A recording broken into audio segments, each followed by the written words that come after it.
Hello and welcome to Scarlet Fever TV. Thank you for joining us, guys. It's nice to have you back here. It's nice to be back with, obviously, with my co-host Chris. Nice warm welcome back to you.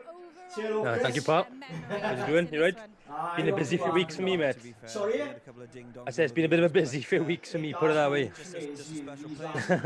I mean, basically, for viewers at home, not even me and Chris have been able, we haven't even spoken to each other properly. Not even a text message or anything. It's just been... I literally, I messaged you last night, didn't I? Say, hey, pal, I've sent you the thumbnail over. So I'm available for the stream if you want me. That's it, exactly. It's been crazy. Oh, just for confirmation, whoever's been waiting, could you just let us know that everything's okay with the audio and the video so that moving forward? Hope it is, but obviously if there's any problems with any audio, because we've made tweaks here and there, we always just let us know, that's all. But we're going to crack lined up for us today. Wales against South Africa, Day Africa. It's, well, team-wise, it's interesting compared to what happened last week when I was on my own. First of all, what's your thoughts about last week, Chris? Have you had a chance to watch it? I've scanned through it, I've watched bits and bobs, but I don't think we should talk about it now because otherwise we'll miss the South Africa game, so too much there. So much things, like, it's unbelievable.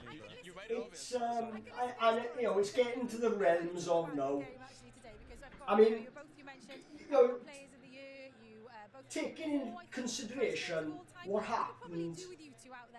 Let's just the front row then. Let's look at the front row, right? The front row didn't do too bad. The whole team didn't do too bad for 60 minutes. They brought on Rhys Carr, Myhill, and I forget, did they make another change? I can't remember. Whether Thomas Francis started or did he go on, or I can't remember. But I think Francis started, didn't he, last week, yeah? Yeah, was there a replacement like that came on in 60 minutes, or was it Dylan Lewis? Might have been. I think it was Dylan Lewis because he's not... different role then, basically, right? And New Zealand absolutely obliterated. And that was one of the turning points of the game where they started to really crank it up then, right? All around the park, but specifically the front row. The front row were destroyed. And I haven't seen a Scarlet scrum destroyed like that. And I've seen a few Scarlet scrums destroyed, right? Too many, yeah. Were doing that to them. So off the back of that, they've seen fit, Wayne Pivac has seen fit to start those boys now today. Well, Rhys Carr. And this is, I'm scared to watch. I nearly, you know, my sofa from downstairs, right? I thought, shall I bring it up into the set today? So I've got something to watch the game from behind, so I can just like peep up like that. Because this is going to be cat crash we win. I'm sorry, I hope I'm wrong, but Rhys Carr against South Africa. What's happened in the world? Because tell me, this is a nightmare. Tell me it's a nightmare, please. Yeah, Unfortunately, I don't not mind Rhys Carr, but he's, you know, so far what we've seen of him in a Welsh jersey, 2 years of rehab. He's getting exposed. Okay. Unable to do anything. You obviously got massive things going on with regards. Obviously, Alwyn Jones is a big turning point. He looks as if he's out to the Six Nations now. So, bravo WIU, bravo. Meaningless autumn internationals, and we have just crocked our greatest player in a meaningless international that's outside of the international window, that was illegal, 3 or 4 months, and then I mean, I feel sorry for Alwyn. He's just got over a massive shoulder injury and risked it when he shouldn't have really went out for playing for the Lions. He should have been rested now. He hasn't had a pre-season. He hasn't had any rest. At his age as well, right? Yep. He shouldn't have been picked for those games. It's ridiculous. It's ridiculous. Now they're going to have to find the depth below, whereas they could have blooded them. But it's because they've arranged, you know, if you're going to arrange an illegal 4th international, and don't make it against New Zealand. or South Africa. It doesn't make any sense. Right? When you haven't got your own your players, I did rant about this last week, right? And you did say earlier on not to rant about New Zealand too much because we're going to miss the game. We're going to miss this game, right? If we carry on. But we don't help ourselves, mate, do we? No? Absolutely not. The biggest thing for me this week, mate, has been Reece Carr come on last week. Did he come on last week? Yeah. When we came back. Yeah, he absolutely smashed. I just can't imagine the conversation after the game. Reece, well done, boy. You got destroyed, but don't worry, we'll start you next week. You start in next week. Or, I'm going to say, it's against South Africa. a 10 times more physical side, South Africa. We're going to put you in. Are we, perhaps we're the ones that's deluded and we're not just, they're on such a level of understanding of the game that we can't comprehend what they're trying to do, maybe? I don't know. Is that what it is, perhaps? I don't know. I have no idea. It must be a case of in training, you know, the coaches are seeing these boys absolutely smashing a scrum machine up and thinking, oh yeah, they've improved. Scrum machines don't push back. No, they just hard weight. Scrum machines haven't got men turning their shoulders left and right. They've just Scrum machines. The fitness coach standing on the back of it saying, yeah, go on, whip it up. You know what I mean? Yeah, literally, scrum machines haven't got another man gripping your armpit hairs and pulling them as hard as you can and getting under your skin a bit, like. No, you know what I mean? That's something, you know, we should be sponsored by Manscaped, really, and then we could segue into that then, innit? Yeah, I agree. You need to trim your arm hairs when you're a prop. Yeah, I'll tell you one shining light from last week, though, mate, who I'm looking forward to seeing again this week, is Tane Basham. I thought he was fantastic last week. And I felt sorry for him, because he put in such a performance. He didn't deserve. That wasn't a performance that's on the back of a 50-point thrashing. We've got, just briefly, I'm going to pop, there's a couple of comments from Astro Laser, which I think you've been in here before for a previous game against the South African side. So thank you for popping back in again. I did put welcome on there for you. I'm not sure. Come on the box, is it? I think he's saying, come on the box. Seems like it, yeah. Correct, he's saying. Pictures for the game, he's asking, anyway. So, really, on this channel, we pride ourselves on being realistic, right, and honest. So, okay, let's be honest, right? South Africa and New Zealand, given the games they've played against each other, they would like to think that they are rivals, right? And level-footed rivals, okay? So, having seen what New Zealand did to Wales last week, okay, the material of Wales picking a slightly different side or whatever, they're without Darren Jones now, right? They picked the second string front row. The Springboks should be like, fresh meat. And they should be looking at that score like, if we do not put 40 or 50 past this lot, like New Zealand did, we'll be disappointed. That's how the mindset of the South Africans, I would have assumed, would and should be. Okay? They won't be going into a game, they don't go into any game on this planet like Wales do. Right? In that, maybe if we can get parity up front, right? Proper rugby sides don't say that. They just want to destroy you. And they don't even have to have a team talk to do it. It's in their DNA, right? They don't need to say things like that. So, from a South African point of view, if you don't put 40 at least on this website, then it's been a shit day for you. It's been a bad day at the office. Plain and simple, right? Yeah. There's the realism. If Wales get within a score of this South African side, great performance, yeah. It will be a very, very good performance. Because I would just love to, sorry I'm going to cut you off, I'd love to be in the change room minutes before kick-off and just see the front row union of Oxenleash, what's his name, Bongi, I can't say his name, but Bonambi, I think it is, and Big Trevor Nakane. They're probably going to be having a bit of fun in the change room for the game, you know. Come on, boys, let's go and have some fun. Because I can't see anything more than an absolute South African scrummaging masterclass today, to be honest. Unless the only thing, I mean, unless we have one of those games from, because who I'm looking forward to seeing, what's his name, who should have been on the Lions. He scored all those tries for the Lions, and then he didn't get near the test side. Lewis Zamet. Oh, Josh. Zamet. Yeah. Zamet Reese. Lewis Reese Ahmed, yeah. Yeah, that's it, yeah. He's one the kid, isn't he? Is like, when I see names like that, I'm like, oh, where do I begin? It's got a Z in it. It's the double-barred surname. I'm screwed. Yeah, it is a tricky one. When I see that many letters, I'm like, I don't know how to say it. I'm sorry. But I'm looking forward to seeing him today. He excites me. For a young kid, he's shown seasoned internationals in his form.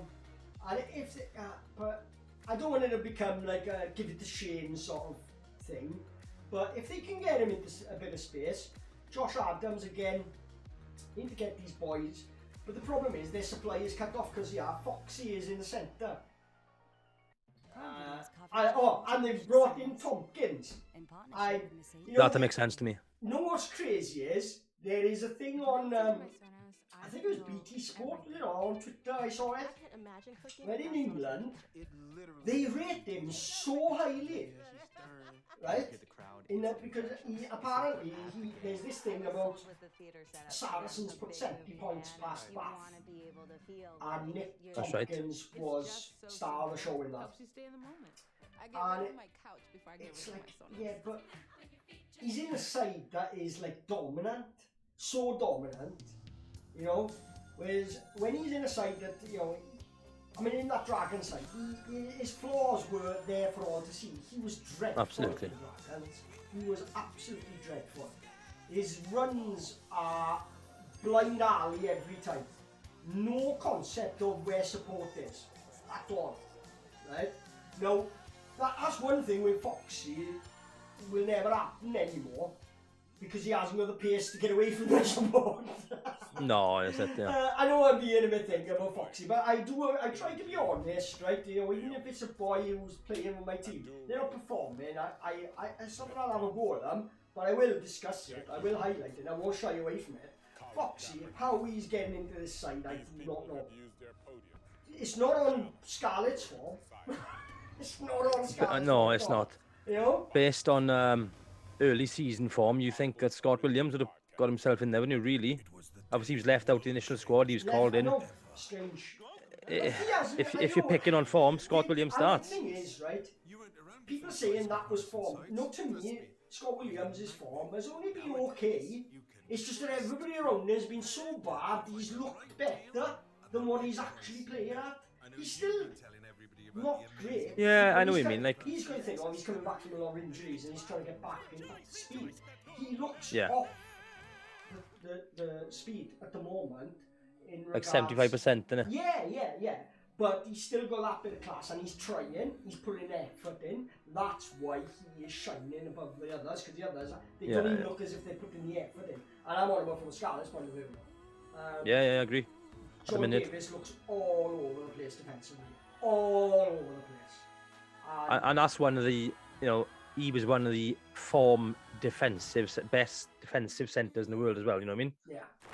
At one point. He was, when New Zealand was starting to run their angles towards the end of that game, right?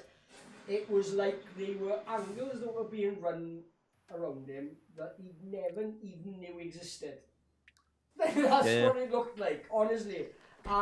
It's a shame because he did, in back 2017 and prior to that, for Wales and Scarlets, he was unbelievable. And when he was out in Clermont as well, those years of form from John Davis, it led him to oust Brian O'Driscoll out from being a liar, and being chosen ahead of him.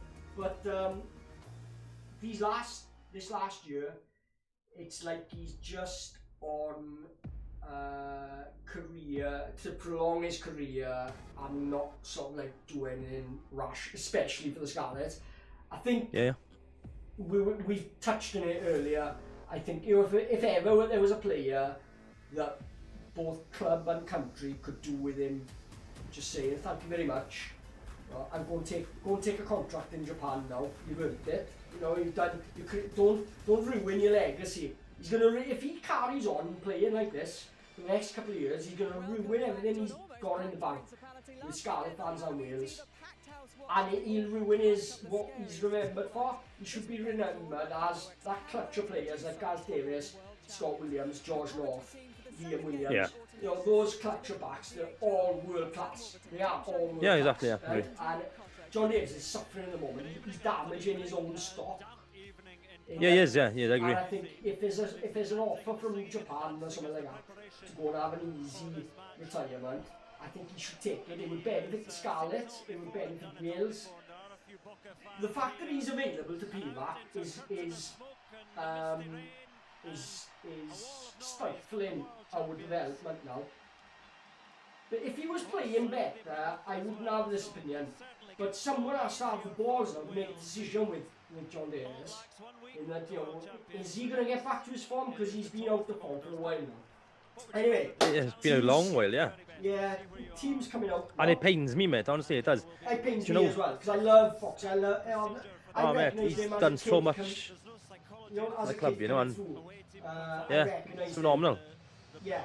I said he's a test lion nailed on. When he was 17, 18, and I saw him in our academy, I said, future test lion. He had everything. He's just silky class act, man. I think age and injuries are just starting to catch up now. I guess the end, really, innit?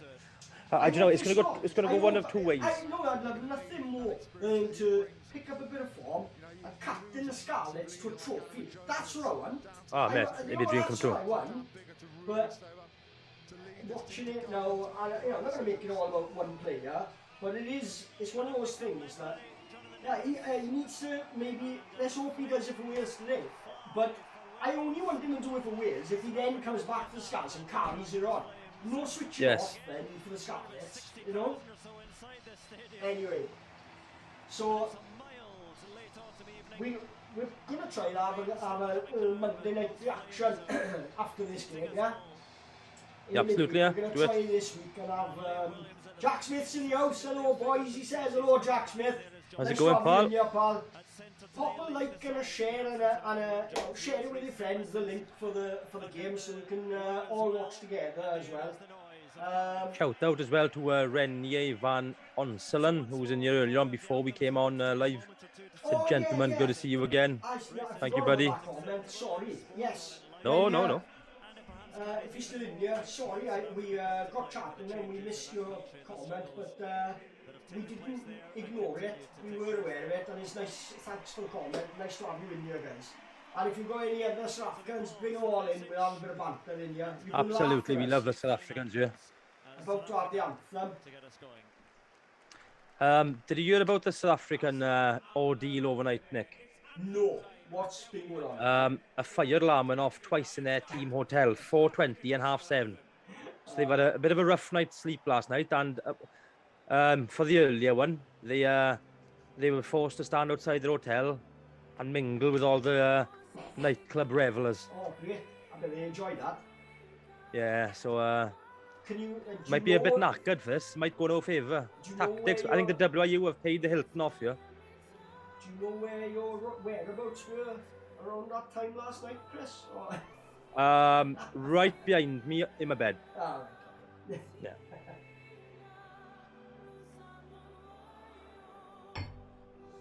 There he is, a Scarlet legend, Herschel Yankees. No, we were having this debate, weren't we? Is it's it definitely the a same one that played for the Scarlets? Because there is two. He looks different because back then when he played them games for us, he had dreadlocks and wicked hair, if you like. Trent Alexander-Arnold there. Let's not talk about the bin dippers in here now, shall hey! None of that. This is my channel, right? This centre, was it named De Villiers, is it? Is it De Villiers? Jean, yeah. He's one of my favourite players. I know if the Scarlets could get He's class. If I know Johnny Williams. Johnny Williams is like a light version of him, right? You're right there.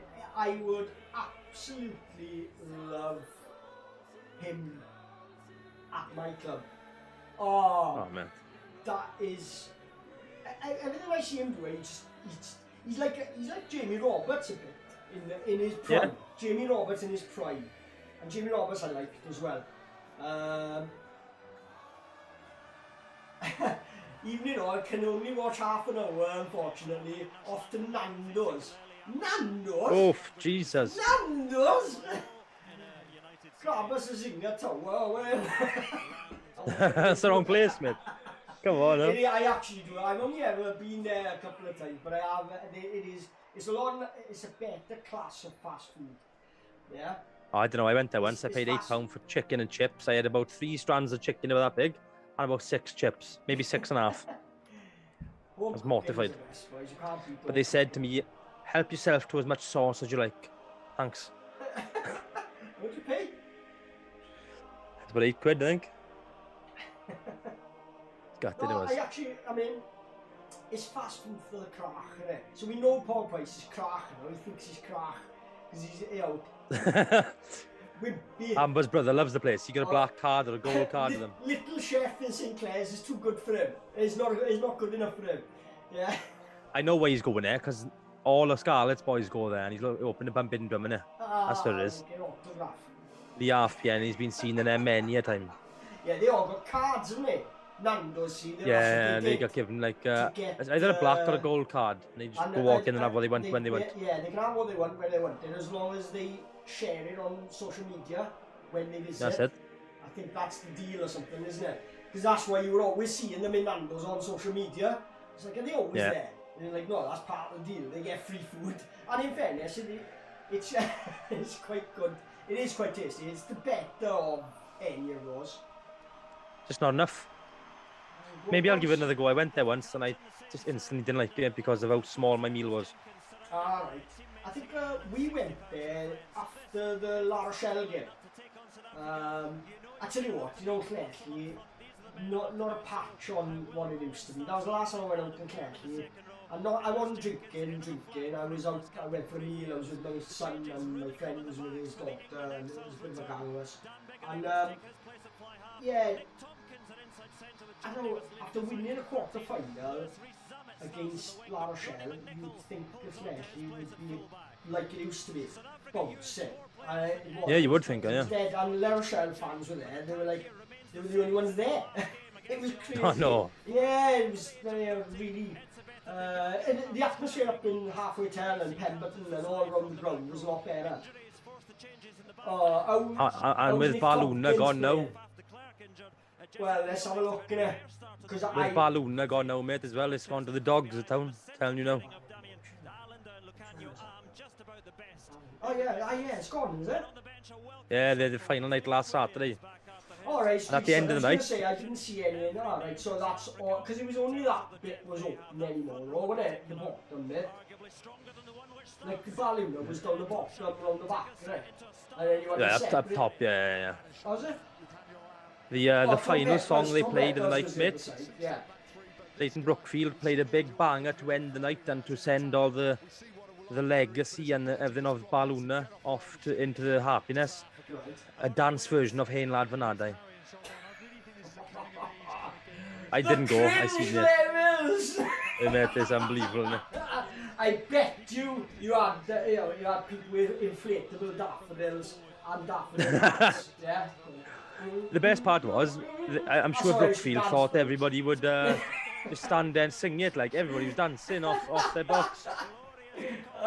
Anyway. I tell you, if you could, this is the thing there, and it is a sign of we're getting old, but if you could sort of like have a time machine and you could take along a kid and take them back to, you know, this is what an atmosphere is in a rugby game and then after the rugby game in the town, you know. It's disappeared now. And the game has changed, the culture around the game in Wales has totally changed. In that, I mean, it is just, it's an event now, it's not a culture anymore.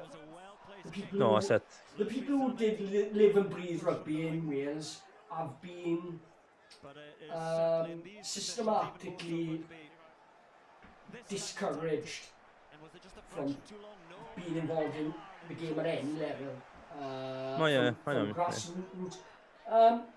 People, you know, and I don't mean like myself, I mean, people like me that their life revolved around the fixture list of their club, right? Where they'll be, where they'll go on their holidays, how much money they need to save to go to the away games and things like that. Yeah. Everything revolved around your rugby club, right? And sadly, it's almost dying out. You know, I mean, this few and far between now, isn't it? These autumn internationals, which they're a farce. I mean, everybody's screaming like they know everything that's going on there at the moment. Tom Francis, sorry, it looks like Reece Carr's had hurt in that contact there. No, he's right, he's getting up.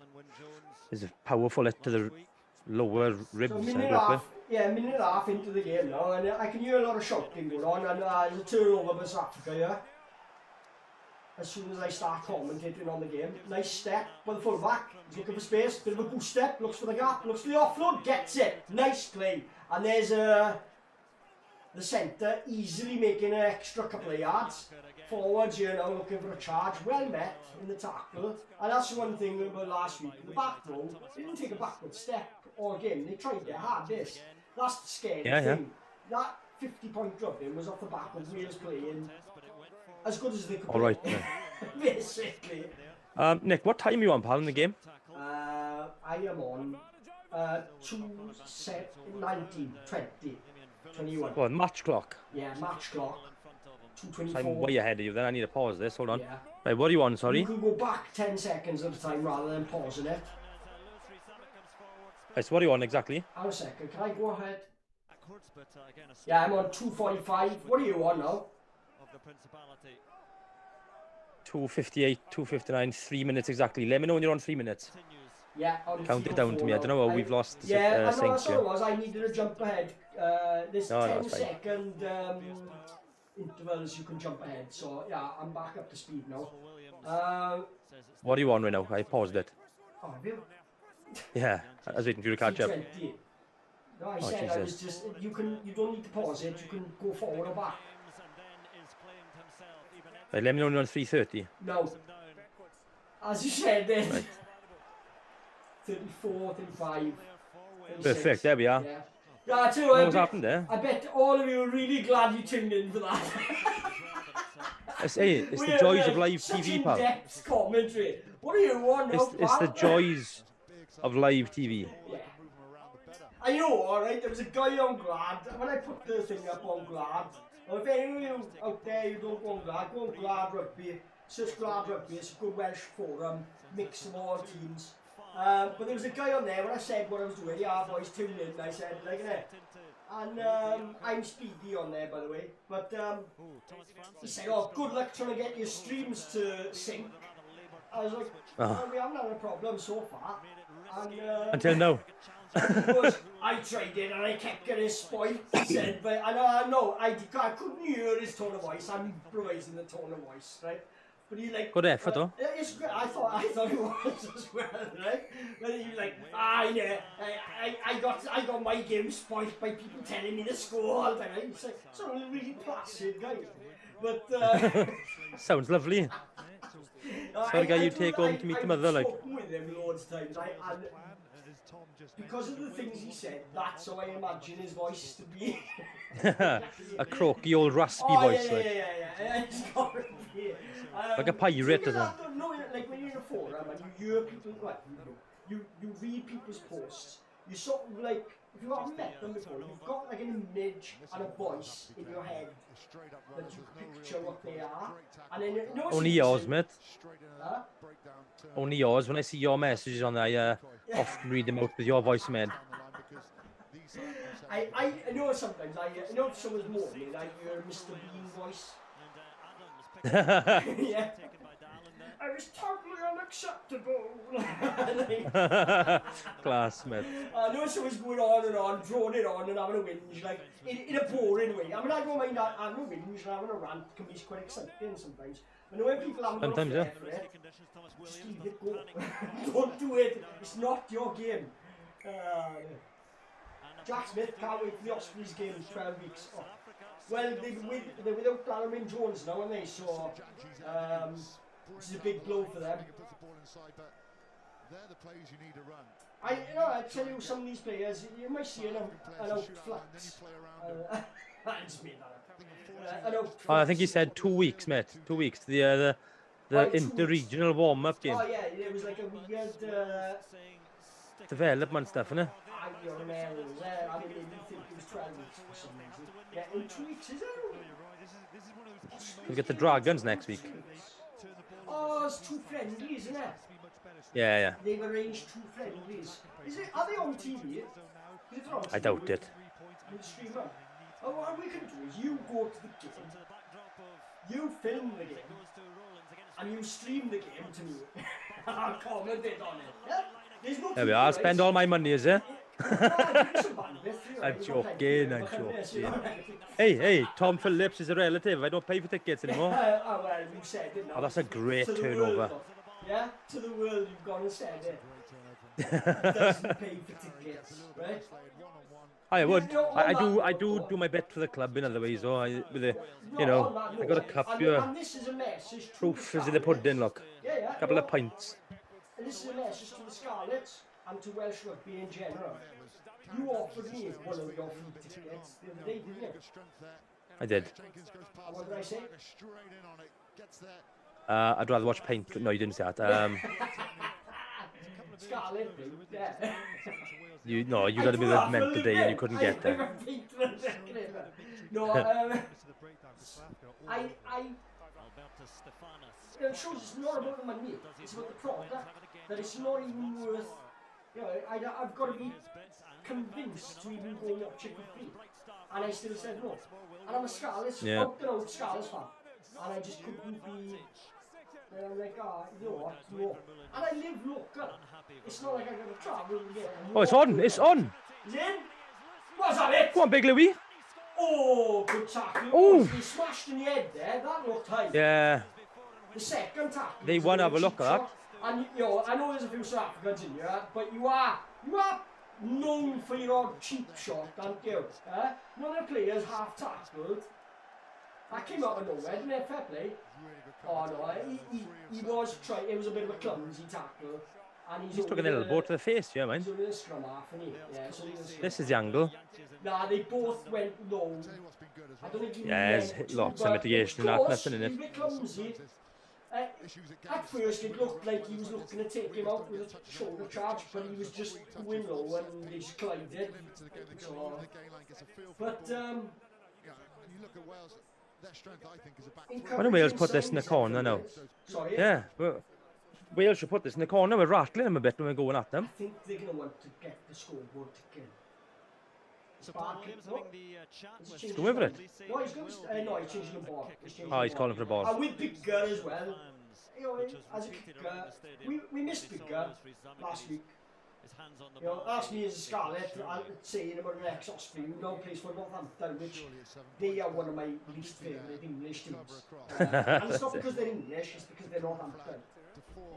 Because they knocked us out of Europe. No, it's not even that. I don't mind, because I've got no gripes against Leicester.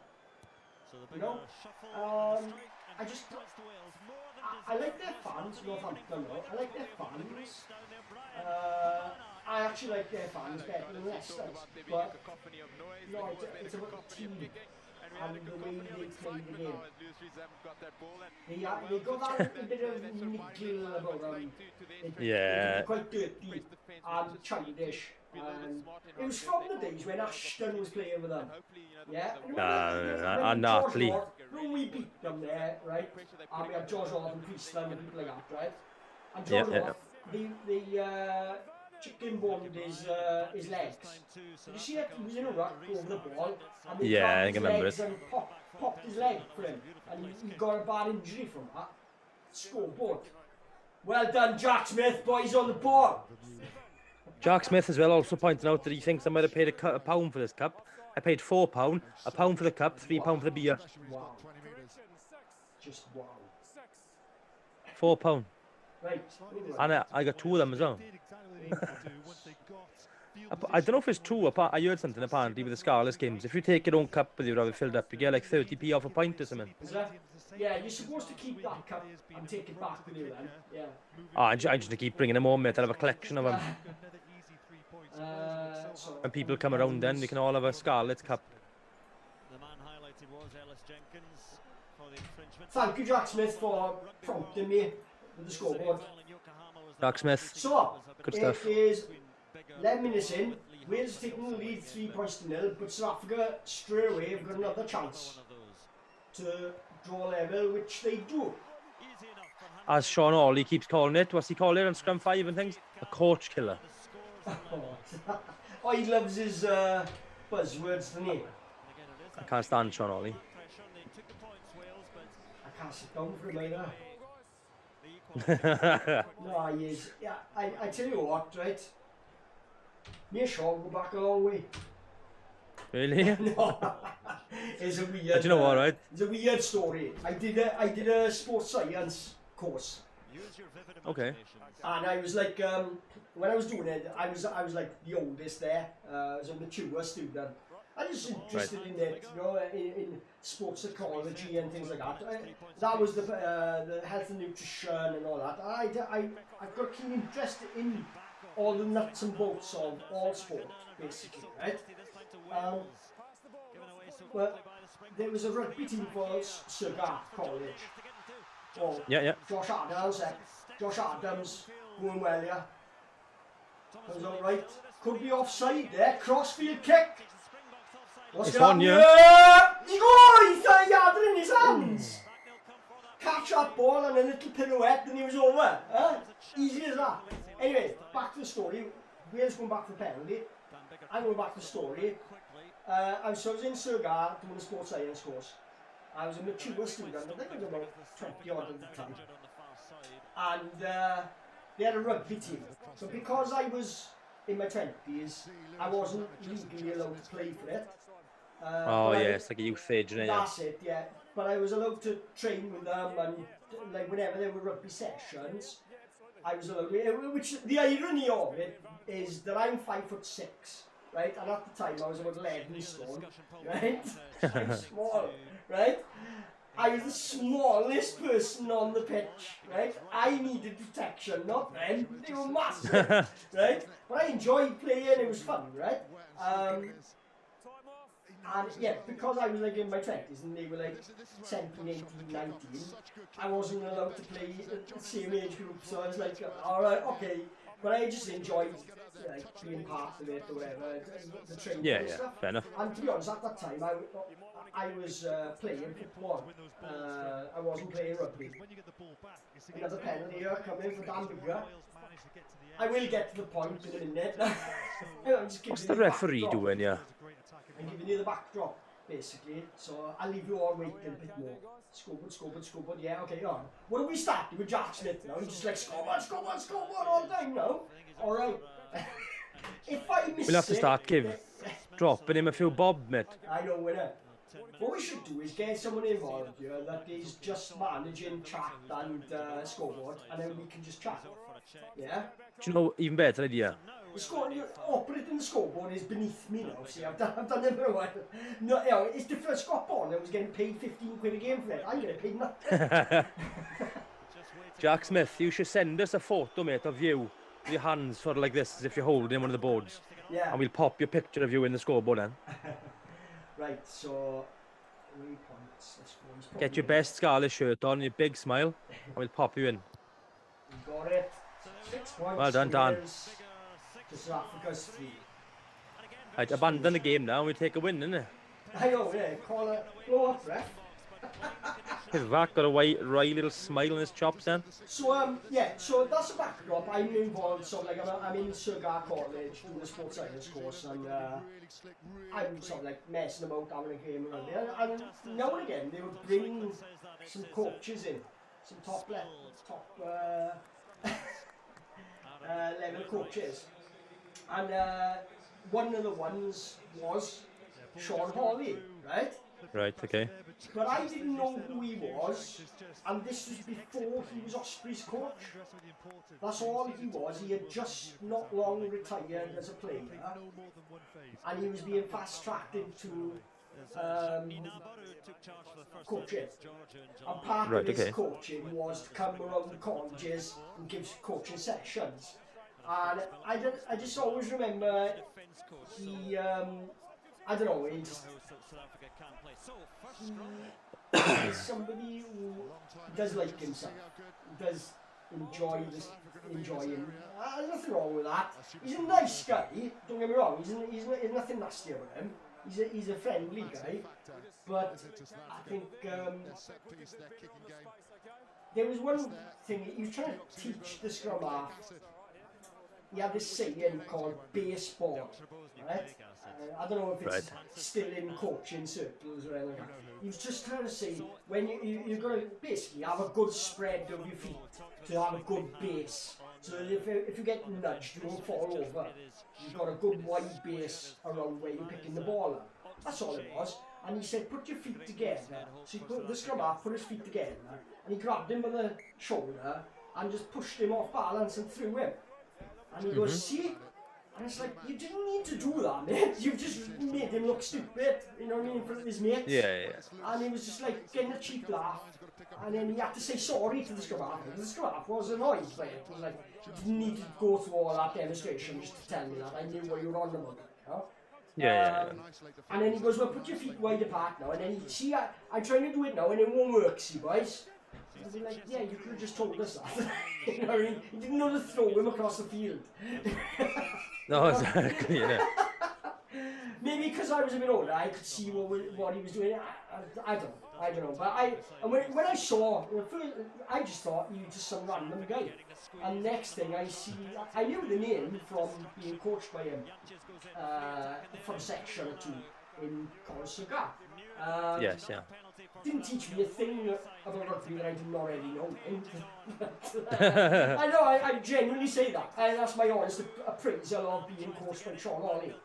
And I am somebody who's never played the game at any decent level, apart from like school and messing about in a park with friends. You know what I mean? But he taught me nothing about the game there, or positional, or tactical, or anything about the game.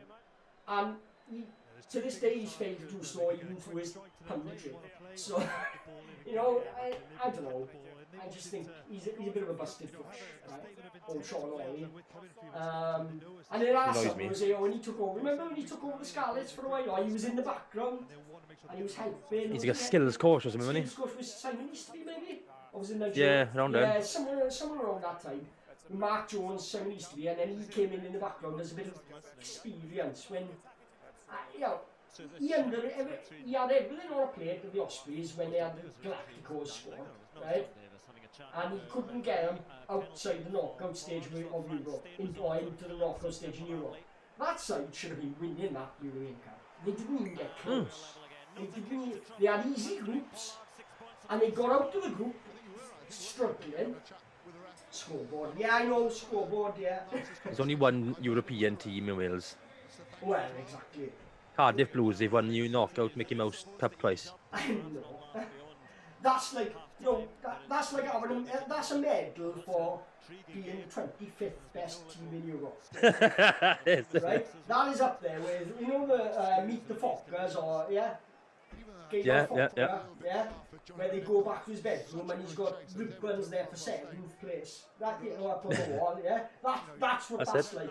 Cardiff having a trophy for being the 25th best team in Europe. It's, like, if they're spot on, no? Really?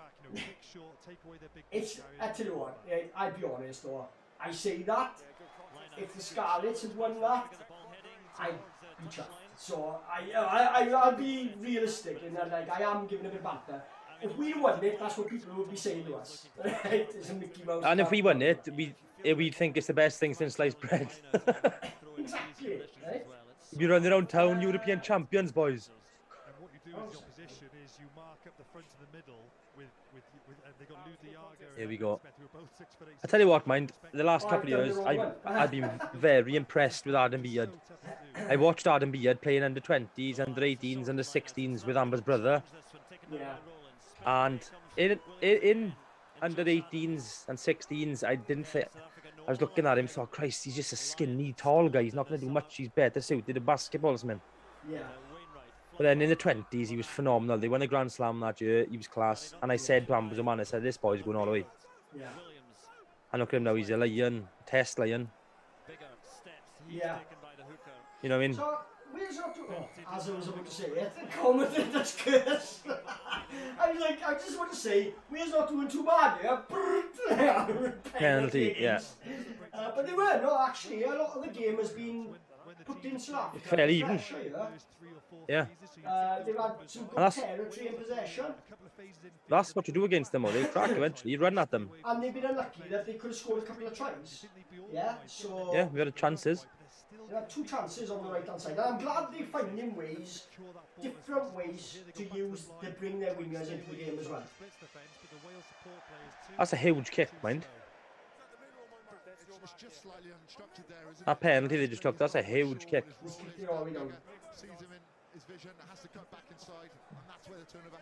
The size difference in Yankees to the Yaga there. It's like his son. It's like you got a little boy. Oh, good shove from the... Oh, he's given a penalty for that. There was nothing wrong with that. The man on the ball was down. That's a crazy call. Well done, Thomas Williams. That is a crazy call. They show this again. No, now if I'm quite happy to be proved wrong, but I could have sworn that ball was caught and the man was down before the drive came in. You can't wait until they've shipped it somewhere else before you drive, because there's no point driving take it out the man there. It's crucial. You've got like a 2-second window to get that drive in. Yeah. And it starts when the man's caught the ball and he's down on the floor, and the split second before he slips it to somebody else and the ball is formed, you know? On a couple of cheap penalties here. Who's the ref? I haven't had a chance to look. I don't actually know. I didn't. I haven't bothered looking. Let me see if I can find out.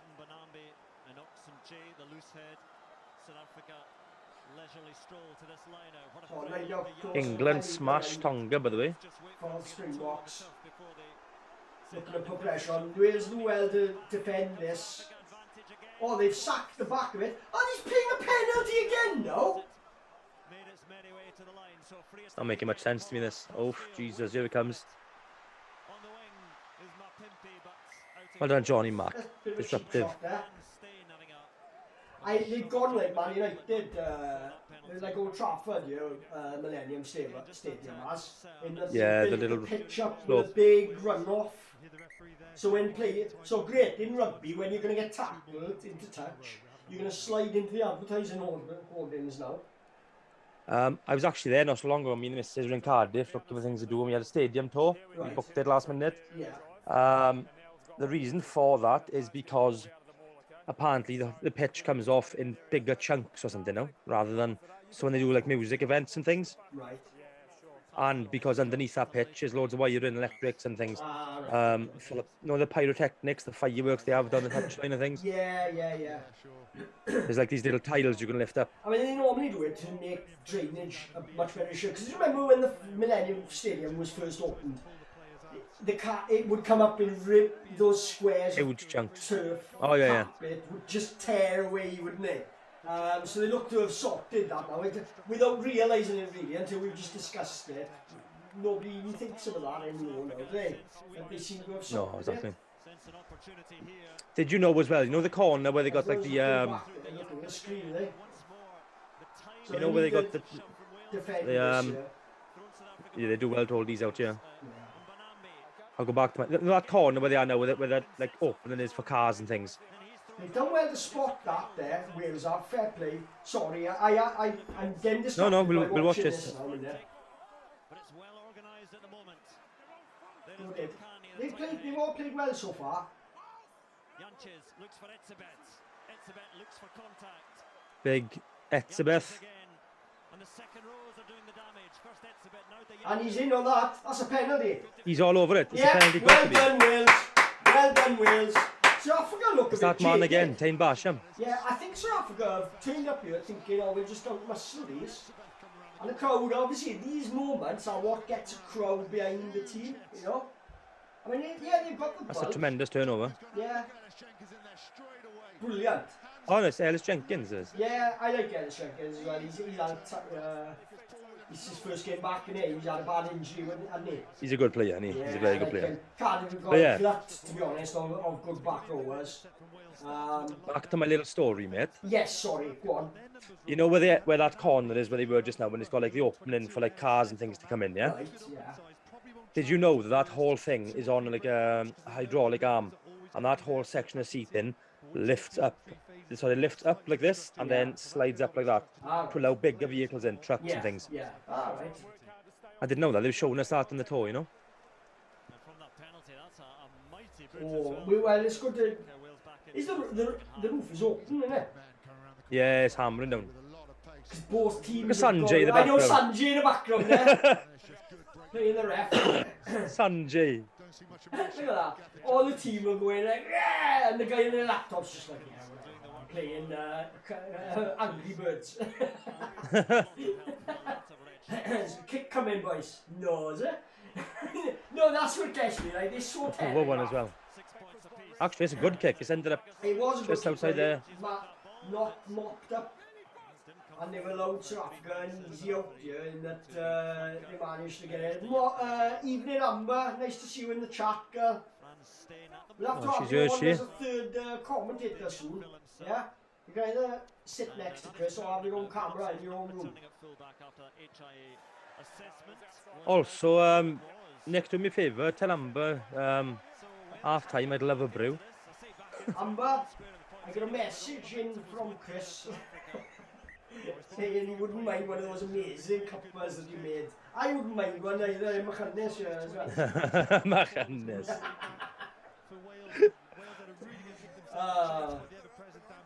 There he is, a Scarlet legend, Herschel Jantis, whatever the hell you say his name. Scarlet Club legend. That girl with the long blonde hair on the bench for South Africa. I hope she comes on. This year. Faf, is it? It could have been Faf. Penalty advantage, let's go! Get in there, Wales. Well done. Come on then, boys. They don't like get up bouncy, boys. Ah, they don't like get up bum, these Springboks. He's a class act, oh, isn't he? Look on you, Am. Oh, the ref's called it back. The ref haven't even looked. I love the way the crowd are so clueless as to what's going on the pitch. They're cheering like mad, as if he has actually scored. Like, you know, there's nothing funnier than that. I think his referee's Australian or New Zealand. I don't know who he is. Never seen it. I think I've seen him before. Yeah, I think he's a New Zealander, and he seems he's a bit pedantic at times, to be honest. Which it always amazes me, because when the ref Southern Hemisphere sides, it's always this festival of rugby suddenly. And as soon his as name is Paul Williams. Yeah, and as soon as they come to the Northern Hemisphere, they're picky as mad. Yeah. But, Amber says she'd happily make me a cuppa. No mention of you, boy. Ah, well, you know. She's coming close to that door being opened, to be honest. Oh, no, I'm just joking. She's a beauty. A beaut or a beauty? There is a difference. Both. Did you get it? Yeah. Scoreboard, boy. Scoreboard, 3-6. 9-6. So Wales doing very well, because we are. Good game so far. We'd all written them off, to be honest. We were ridiculing them really prior to kick off, weren't we? I was, wasn't it? Yeah, we were. Yeah. Let's hope. I like to see that they just put a performance in for the 80 minutes here, though. Even if they were to lose the game, you know, if we can see this level of they're in the game, they're fighting, you know, and maybe a decision or so doesn't go their way, I can take that. Maybe this New Zealand result last week has done South Africa more harm psychologically than us, good or bad, in that they just haven't come switched on. expecting to win, maybe. Well, a lack of sleep doesn't help. But if Wales win this, I guarantee you next season Do you, on the front of the so where shirt was will be that story Hilton from? Where Hotels. did you get that story from? It was on the Wales Online. I seen it on It must be true then. some South African journalist reported there's photos of them outside having selfies with all the drunk Yeah, they could have been just doing that anyway. people. I reckon they probably would have been in Cardiff, sample a bit of the atmosphere. Innit? Well, I don't know, about 4:20 in the morning though. The night of a big game. But how do you know it was that time? The photo was taken? I don't know. There was loads of things, and there was See, that's alarms what going this off. is where the media, I don't trust them. Because you can make a story, say, 1,000 different meanings. You ever seen that one where the skinhead is like running towards an old lady? Yeah? You ever seen that? Yeah. There's a picture and they ask you, what are you seeing there? Oh, that skinhead's about to mug the old lady or attack her. And then he zooms the picture out and there's a bus coming to run the old lady over. He's trying to save her. Right, okay. Right?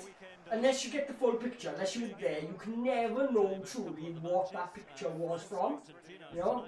Because it's like, it's a world of editing. You can edit footage and sound to tell it.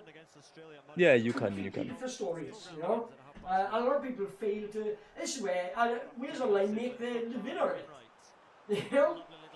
Well, it was a South African team journalist or something that reported it today. I don't know what the hell's happened there, but I wouldn't be surprised if Rob Howley's got a tenner on Wales. Don't try and make. Oh no! Knowing the offload was half on, but the chance is gone, and then they still try to force the offload. It's like, don't, man. Yeah, Trust I know. Your back row, this is a good back row for Wales. Trust it. It's getting there. They're doing well to recycle ball and win opposition ball. So if you've got a back row like that, you don't need to force offload so much, you know? That's a nice break, guys. I tell you what, I like the balance of this back row. Oh, look at it high there. Jesus.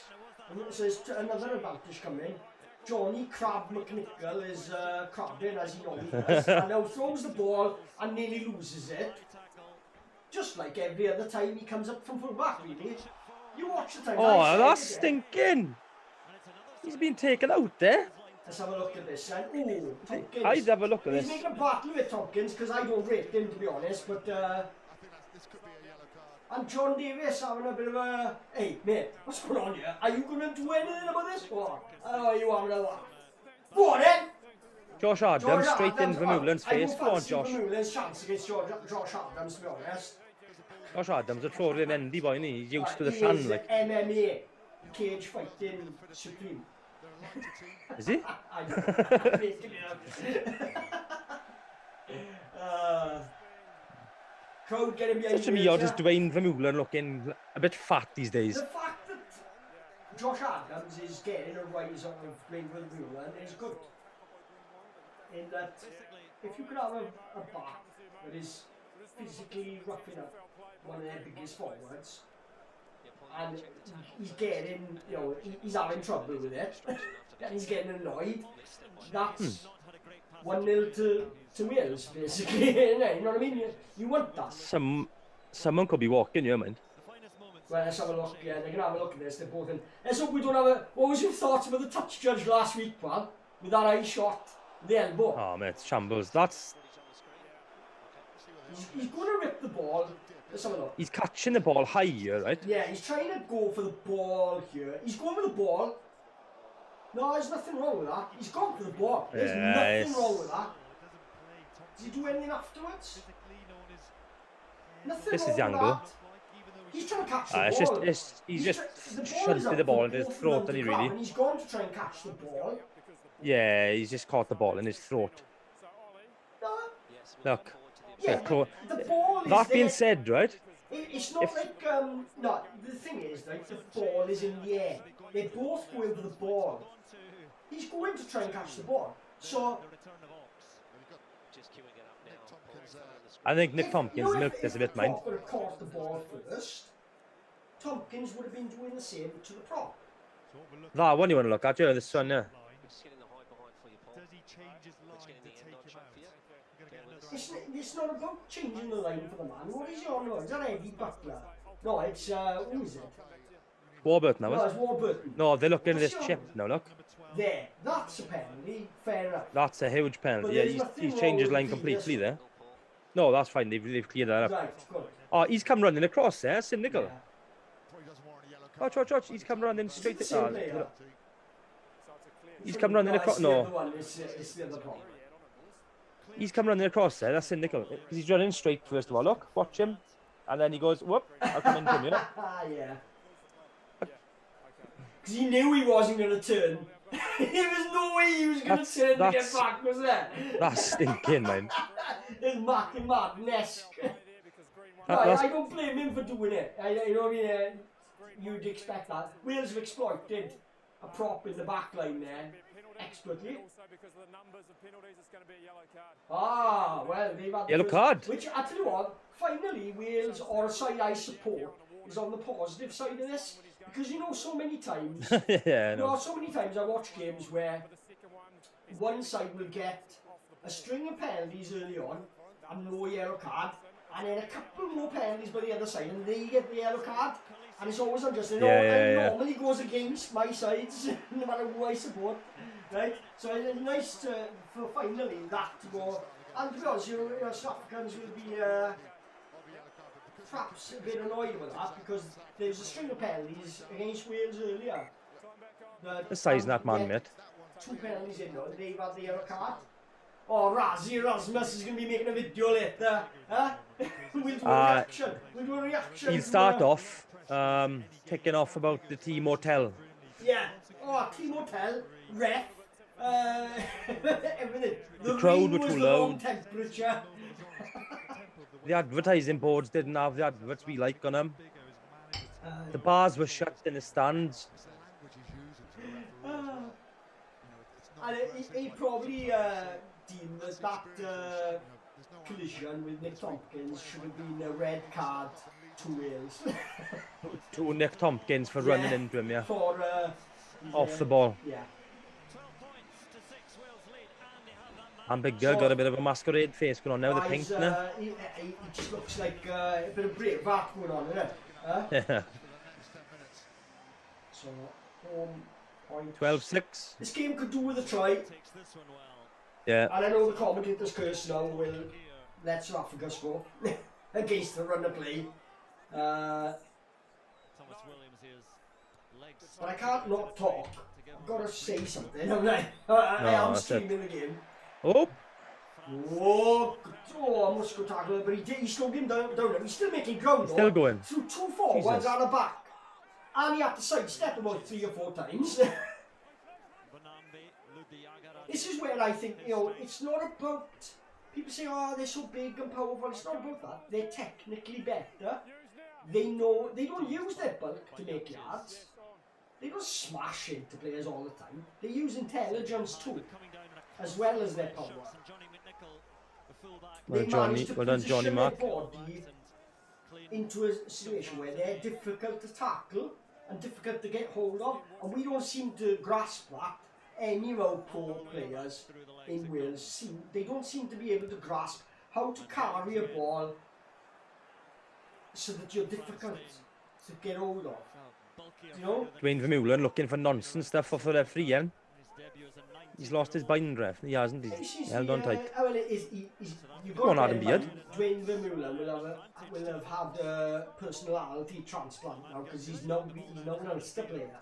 So you know he's going to be a bit of a whingy. Oh, it was a lovely break by my favourite player. Gives a pass. Oh, the 1-2 was on. That's a great tackle. Yeah, I tell you what, the scoring pass was there. Look left to give the 1-2 back. It was on for South Africa. I love that centre. And who did he beat? Dale Andy, he's class, isn't he? Who did he beat? Foxy. Amber's a fan of that Dale Andy too. She thinks he's a very good looking man. Landy, that's it. Passings all over the shop here from South Africa. Over this. And he's still going. They're making him. Look at the gap for Foxy. Oh, and slow on the turn. Maud. He's nowhere. He's out. Foxy's out of the game there. He's surely knocked it on. Wow, Wales lucky Tom there. Williams, brilliant again. Tom Williams having a good game, yeah.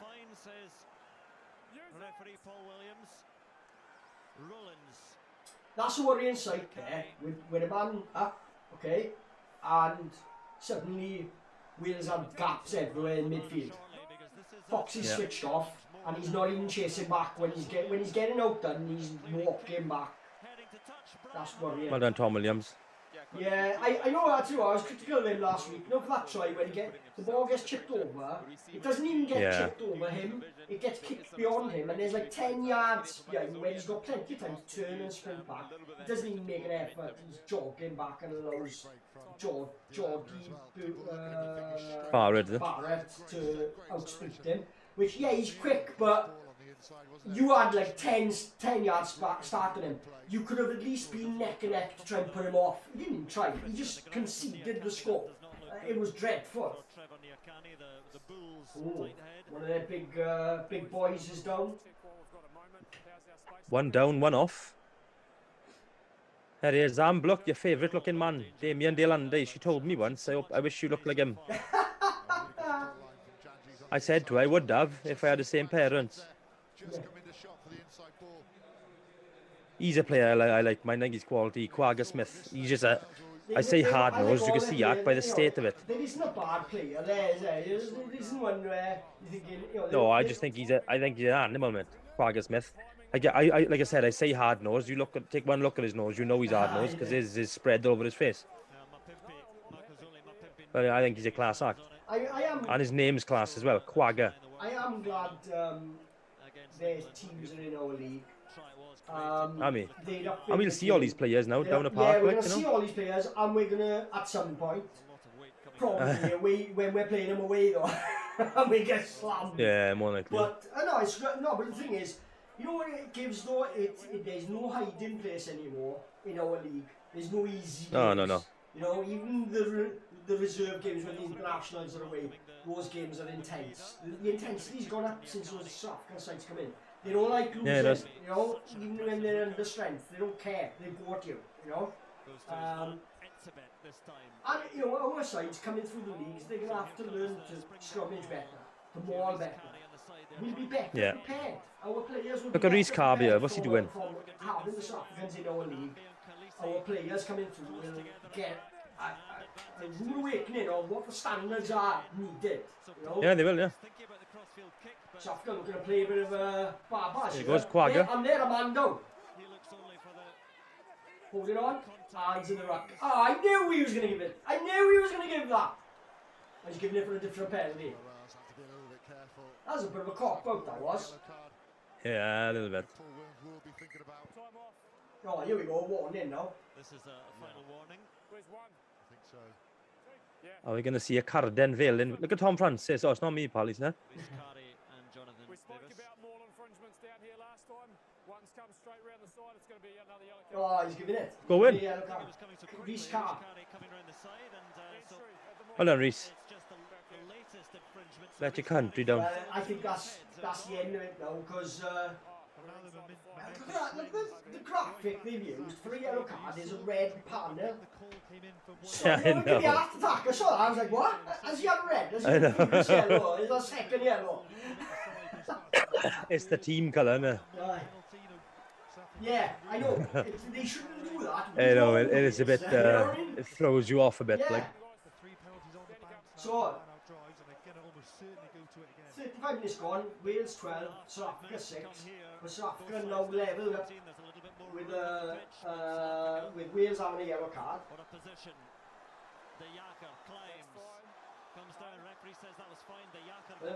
Surely they pull that down because there's a Can be Welsh ball, yeah, no? Right, you know, on the floor.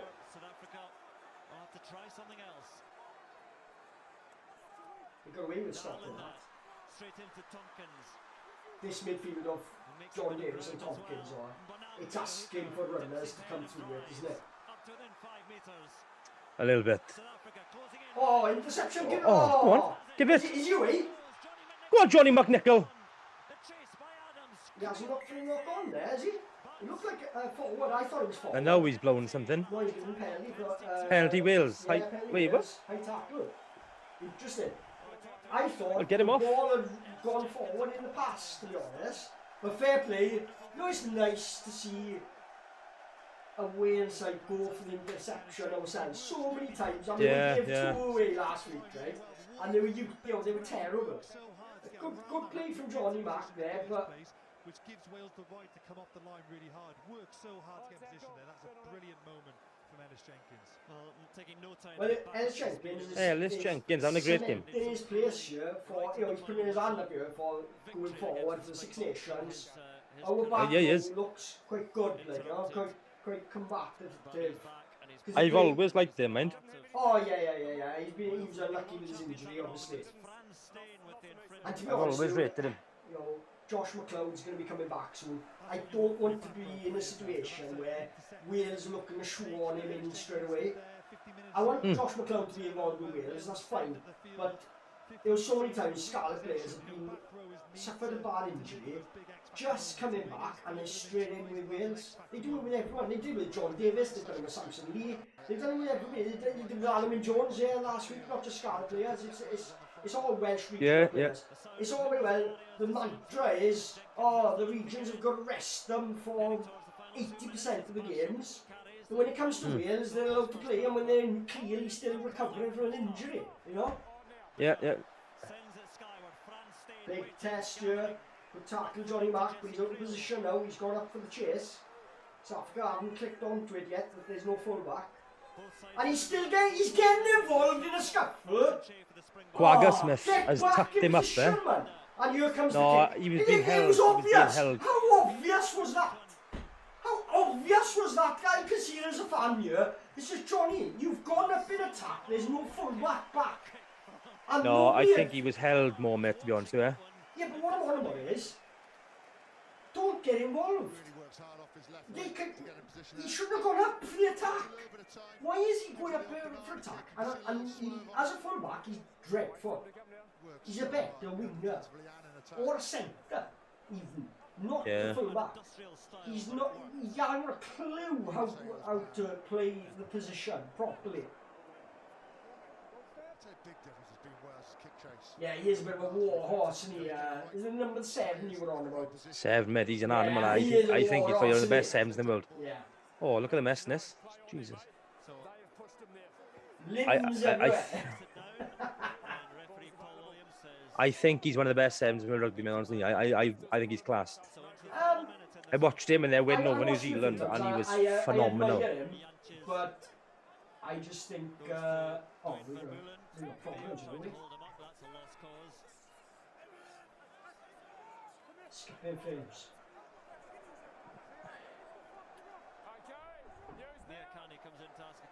Looks like my end, mate, a minute.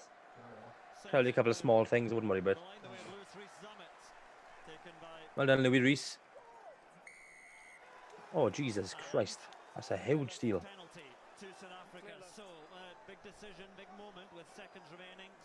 I got distracted in there. Well, they stick this in the corner here. I got a camera in my garage. They send that box kicker, they get a really good You what, are you? I got a camera in my garage. And an alert came onto my phone to say there was movement in my garage. And it was a fly. A fly, all of it, huh? I was thinking, someone's seen them on stream now, knows where I live, and they're trying to get into my garage while I'm on there. There's nothing much worth stealing in there anyway, guys. Nothing worth stealing in all of this. No. Nothing. Scott Mettle here and there. South Africa with a kick of goal. Been quite a topsy-turvy second quarter. I think we've rattled him a bit, mind. Yeah, it's going back and forth. We're in a good battle here. We're doing well. I'd like to think now, while he lines this kick up, I'd like to think that Reece Carr won't come back on in that they'll... is Wyn Jones on the bench? Yes, I think so. I'd like to think they'll That's just a go with great him strike. for the second half now, to be honest, to shorten it up a bit. Not that in fairness, he's done well, he's done alright. The scrums haven't been the problem. I think it was more the fact that it was Reece Carr and Kirby Mayer Kirby Mayer's a bit too small for our level. Yeah, I As think so. Opera, you know. So Proud half-time, moment for the Buryport RFC though. 12-9. Half time, 12-9. If in there, got Wales. Twin Town line, sorry. Nothing wrong with the Twin Town quote, I know but that. nothing wrong at all. If in there, travel Wales. Yeah, I laugh. Like, what's the name from Boise? Yeah. No, what's to say? And if all else fails, try If Wales. all else fails, try Wales. It's the pause. When you watch that film, did you want to smash that bloke up? Be honest. No, because I appreciated the character in that they clearly, yeah, he's playing a character that is supposed to be to wind all Yeah, the smart me though. up, you know, and it's like, yeah, I get it, but I know somebody who gets offended by people like that. I don't fall for that stereotypical sort of, like, Yeah. you know, don't people in Wales realise when English people say that, they're saying it because they know it winds dull people up. And you are proving that you're dull if you get wound up by stuff like that. You know, Yeah, you are, yeah. No, when it comes to psychological warfare and, you know, tit for tat and you know, getting a little barb in to affect the psychology of your enemy, it's like, if you're going to fall for things like that, then you are just like a puppet on a string. You know what I mean? But one of my favourite responses, mate, right, is, you know, the other one, the old sheep, you know that one, eh? Are you on about the My kebabs? favourite response, my favourite response to that one, mate, is, you know, we're just seasoning them for you English guys, you know? Yeah, exactly. That's why I say it's bad. You know, we do that and you eat them. You're the one eating them, we're not. You know what happens then and you still eat them. I mean, as you pause another thing of mint sauce, is it mint sauce on lamb, innit? I don't know because I don't eat it, see. And it's not a thing because I know what happens then. I just know. I just don't like lamb. I just don't like the taste of lamb. I love lamb, I know. Yeah. I don't know if... to be honest with you, I had a story. I haven't even done the score. Let me just do the scoreboard quickly. I think I've said this story before, but I was out on the bike with a friend of mine, and we were in Killicombe. It's on the way up between Llandovery and Llynbrian Dam, yeah? Llynbrian Dam. And it's a lovely biking road. And we were going through this country lane, and there was a little gate that just led into a field. And on one side of the gate was a flock of sheep, as you see in Wales, right? But on the other side, in the road, was a tiny little lamb, right? We had to swerve to avoid it, so we just pulled over straight away, and we tried to catch this lamb, and it was fretting, trying to get back in through the gate. It had got out through a hole in the gate, but didn't know how to find its way back in, and the mother was the other side, fretting, right, bleating, right? So, me and my mate both, like, my mate stopped traffic, just in case any traffic came, but none was coming, but he was just like keeping an eye ready to stop any cars. And I had this task of trying to catch this lamb, right? And I was like, you know, like Rocky trying to catch the chicken. Like that I was, right? But I'm in bike, I got my bike helmet on, I got bike gloves and everything, and I'm like, come on. Every time I was almost getting, he was kicking his own legs up and he just missing my chops, and I was like, come here, man. And I was, in the end, I had to be quite rough to get it. So I got it. Right. As soon as I get it, like that, he just nuzzled into me and just, right? He just like, he was fine. As soon as I gave him a clutch, he was fine. And it was just one of those moments, like my mate opened the gate and made sure that none of the other sheep were coming out. Waiting for like a farmer with a gun to come and say, "Hey, you're nicking my sheep!" And I go, "No, you don't understand." Right? It's a scene from the book or something like. Bikers don't like me, I don't like bikers. Hand gone, give them a hand. Anyway, where am I going with this? So I put the lamb back in the thing, my mate shuts the gate, and no sheep were hurt in the making of that movie. And after it, we ended up, going through what was later, we went for a spin, and we ended up at Aberystwyth. We were in a cafe in Aberystwyth, and the coffee. And we spoke about that was a wee surreal experience in that I said to him about the way the lamb went, relaxed as soon as I did get it, he stopped fretting and he just calmed down. And then you could see like all the flock of sheep, the way they reacted when we gave the lamb back into them and stuff like that. And I was like, you know, I'd never thought really, even though I don't like the taste of lamb, it was only when I carried that lamb I realised that's a baby. You're eating baby sheep. And it's like, nah, it's not for me. I can't eat babies. You know, I know some people say that that's what Turks do, right? But no, trust me, I can't. Baby animals? Would you eat the puppy? You eat the kitten? Absolutely not. Maybe There's a good chance I have before now, right? In the sunrise, but put them in the blender. I don't know if my lovely woman's still watching, but you are? I said I don't know if my lovely woman's watching, but I got my cup here, just a little signal to her, you know. I wouldn't mind taking a quick break to make a cup of chips. What do you reckon? You crack on up, etc. I got my awesome auntie mug ready for Amber to fill it up. Chat's looking a bit dull there, though, boys. Not much of a chat going on. But where are you? Me and you were just chatting anyway.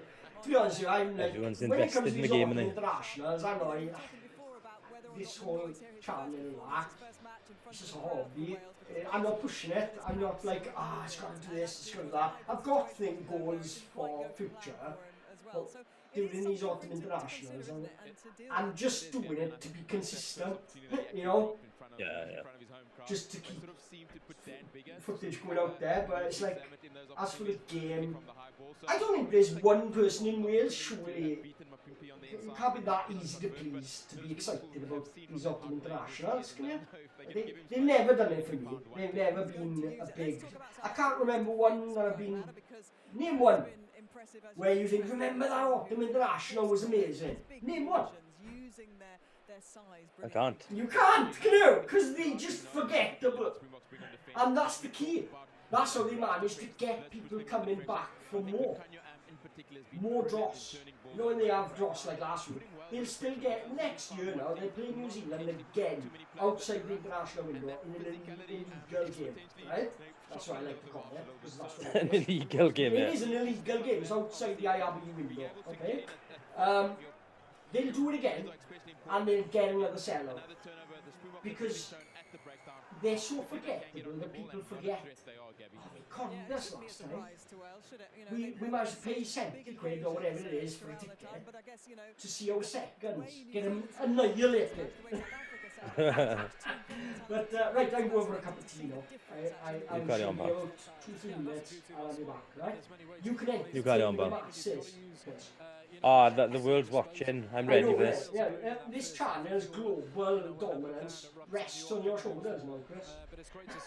See you in a bit, bye. Thanks for that added pressure. Yeah, right, okay. So, first half then, ladies and gentlemen. For me, Wales the better team so far. So far. That could all change. Still 40 minutes of rugby left to play, but for me, they're definitely the best team on the field right now. Just need to be a little bit more attacking, I think. Because we saw it with the Lions. When the Lions ran at them, they crumbled. When they didn't run at them, they got bullied. So, just have a go at them. As far as I'm concerned, yes, they're a great team, but when you attack, they're there for the taking. Pretty obvious, but let's see how it goes. I did see a few comments from I've seen one interview from Josh Adams, who was talking about he thinks the Welsh rugby style with Pivac is more suited to beating the South Africans than what the Lions and Gatland style was. Tend to agree. If we can throw the ball around like we know we can. Louis Rees-Zammit also said the same thing. The Water and Gatland had it all wrong. So I hope for Louis Rees-Zammit's sake that Gatland isn't the next Lions coach in the next tour. Otherwise he won't be getting picked. Because he said some pretty mean stuff about him in the media. But we'll see how it goes. We'll see how it goes when that comes around. Predictions from me for the rest of this game. Wales' tails are up, yes, it's 12-9. I think Wales are going to pip this, you know. Where we've got better players to come on off the bench. I think Gatland's, Pivac's game plan here, with his Reece Carr selection and, you know, Tom Francis maybe was, you know, let them go out and hold their own, keep us in the game. And then you got boys like Wynn to come on who can potentially win us the game. We'll see how it goes. But it's pretty good. It's quite a good watch so far. There's not much going on in terms of scoring tries, but plenty of moments. Plenty of moments. Who have we got on the bench to come on? We got that Bradley Roberts one from Ulster, who none of us had probably heard of before this game. Wyn Jones and Will Griff John. And Will Jones and Wyn Griff will shore up the scrum a bit, hopefully. Ben Carter and Seb Davis. They don't really fill me with excitement, but it's like the likes of Gareth Davis, Gareth Anscombe and Lee Williams can actually come on and change this game in the backs. Which yet again alludes to what I said about run at them, attack them. They crumble a lot. Once you pressurize them, they crumble. So let's see how it goes. Be nice to get a win. A little bit of a feel-good factor in Welsh rugby again. It would be nice. Also missing the old regional rugby. I don't agree with this, not playing regional rugby when these autumn games are on. They should have something. We should still be playing games, even if it's just one in the middle of them, a second or third week or something, just to get them prepared for Europe. But it is what it is. The powers that be have decided to be this way. But what can we do about it? Also, guys, as you can see from my lovely surroundings here, I got a great seat in the Principality today. The fireworks haven't stopped going off for a while. I don't know why they're keeping them fireworks on throughout the whole game. But a shout out as well from me personally to Javo69. I don't know if you can call him a streaker because he wasn't naked, but the pitch invader who was there last week, he lined up next to the New Zealand side and sang the anthem with them. Yes, it's breaking the rules, it's illegal what he did, but for comedy value and for a laugh, I thought it was up there. It was great. And today he showed up in the Ireland game. He ran on with the Japanese kit on. He's the biggest Japanese man on the pitch. And he was there standing up next to them while the anthems are playing. Long live Javo69, the guy's class. Waiting patiently now for the second half to begin. A couple of points in that first game. I'm glad that the ref gave a yellow when that potential high tackle or potential foul play, and then the changing of angle from the South African loose head. So many penalties in that little sort of passage of play. One of them had to go, and he clearly changes lines. So nice to see a referee in and hear more bit of sense.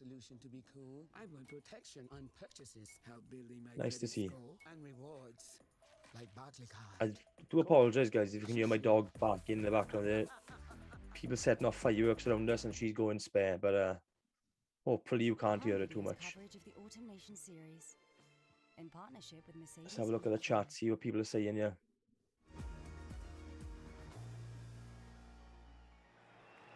Amber Phillips saying she completely agrees with Nick about Johnny McNichol getting way too involved. See, I don't think he was intentionally getting involved. I think he was in that ruck or whatever, and then Quagga Smith has held on to him and has clearly seen a 15 on his shirt and thought, let me hold this guy back a bit. Streetwise, clever. You know, at the end of the day, McNichol could have turned around and could have given him a slap and got sent off, but I think Quagga Smith has been very clever. Welcome back, Nick. What's that? I completely agree, Nick. He gets way too involved. What am I saying? She was on about Johnny McNichol when he was oh, right, yeah. Oh, thank you. Yeah.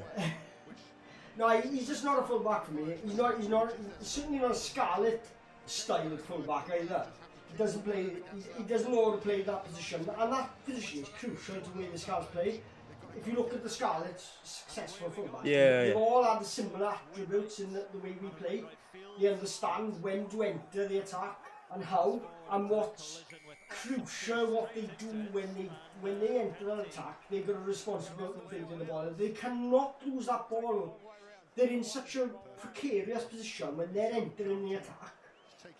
But they've got to do it with calmness and composure, you know.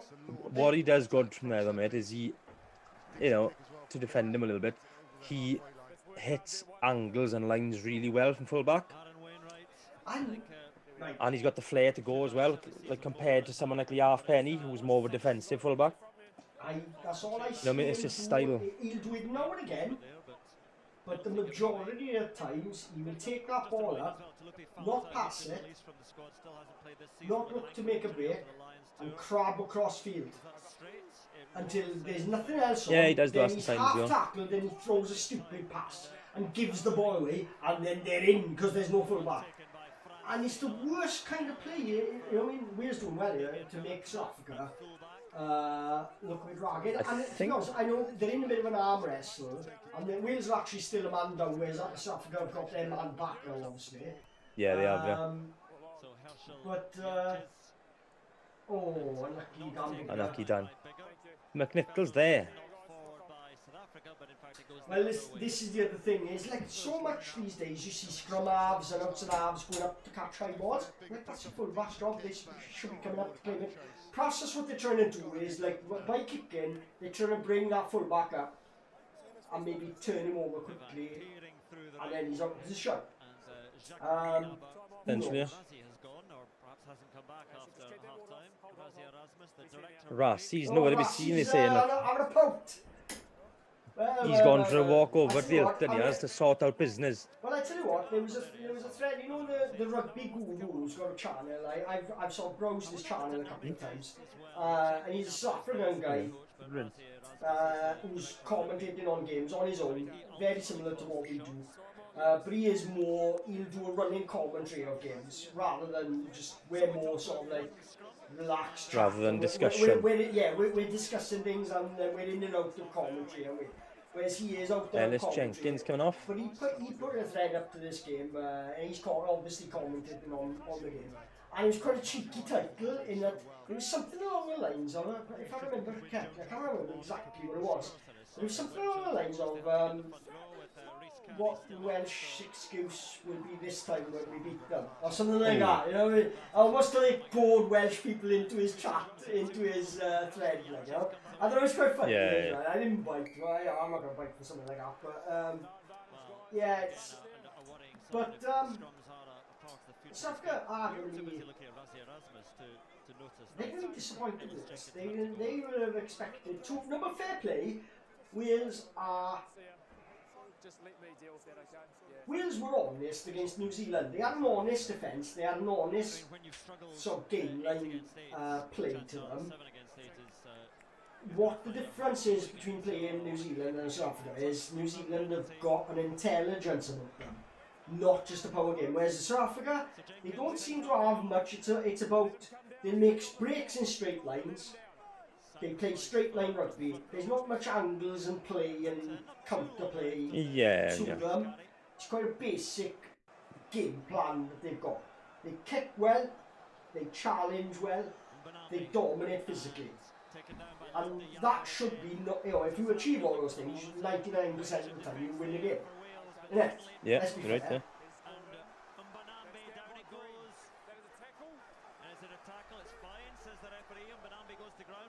It's all a bit scrappier from South Africa, to be honest, isn't it? Yeah. And this is where South Africa fall apart though, once it goes scrappy. Yeah, they don't look like their pods and their shape and their plans are that everybody's clued up as to. Look, there's a hooker running up there now. That didn't look like, I'm trying to make a dummy of him. That looked like he thought he was going to be getting the ball and it didn't come. Well played, Josh Adams. Yeah, great take, Josh Adams.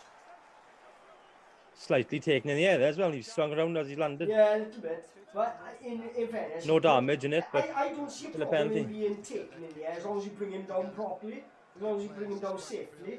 You know, like if someone there, you can grab them as long as you don't smash them and don't even look, you know, careful their landing. Yeah. That's a poor kick. Yeah.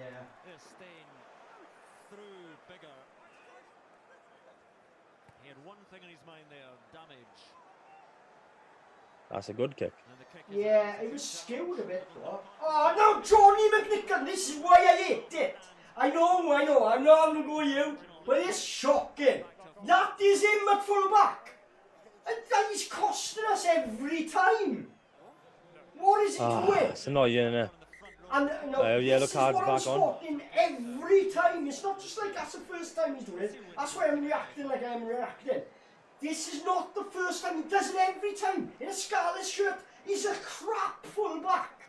He is an absolute crap fullback.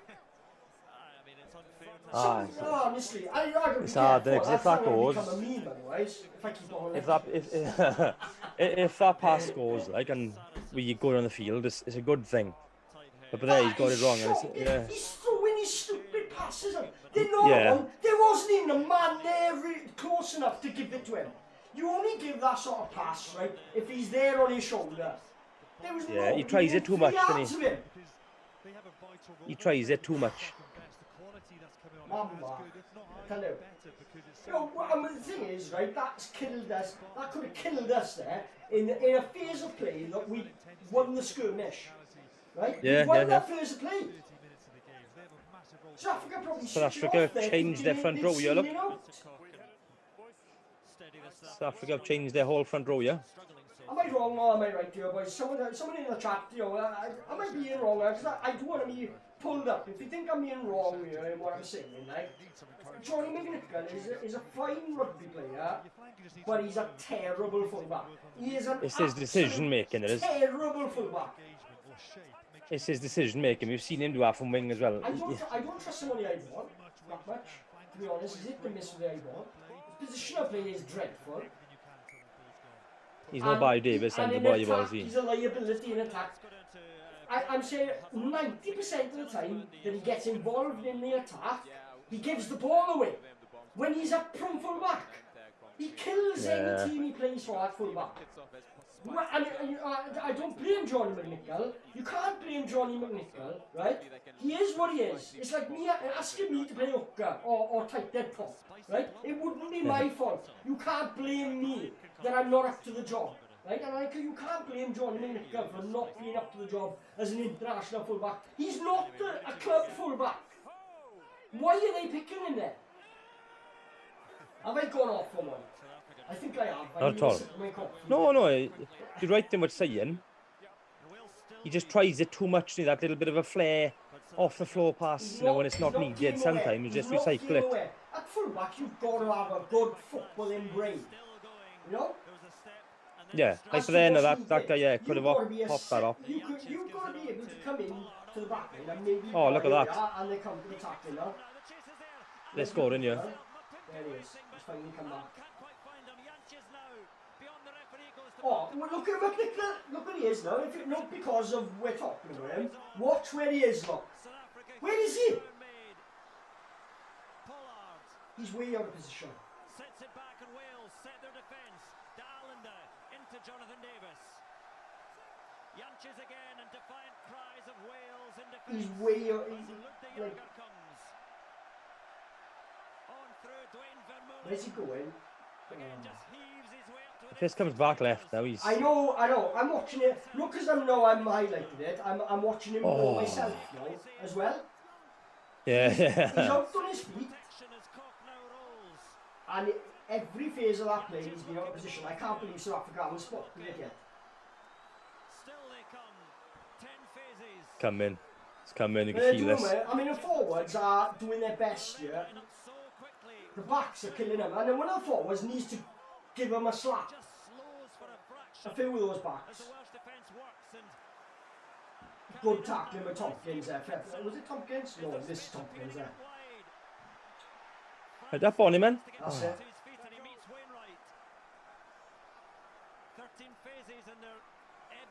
There was a chance there to absolutely wrap him up whoever fell over there and turn him over. Oh, look at that. He turned it.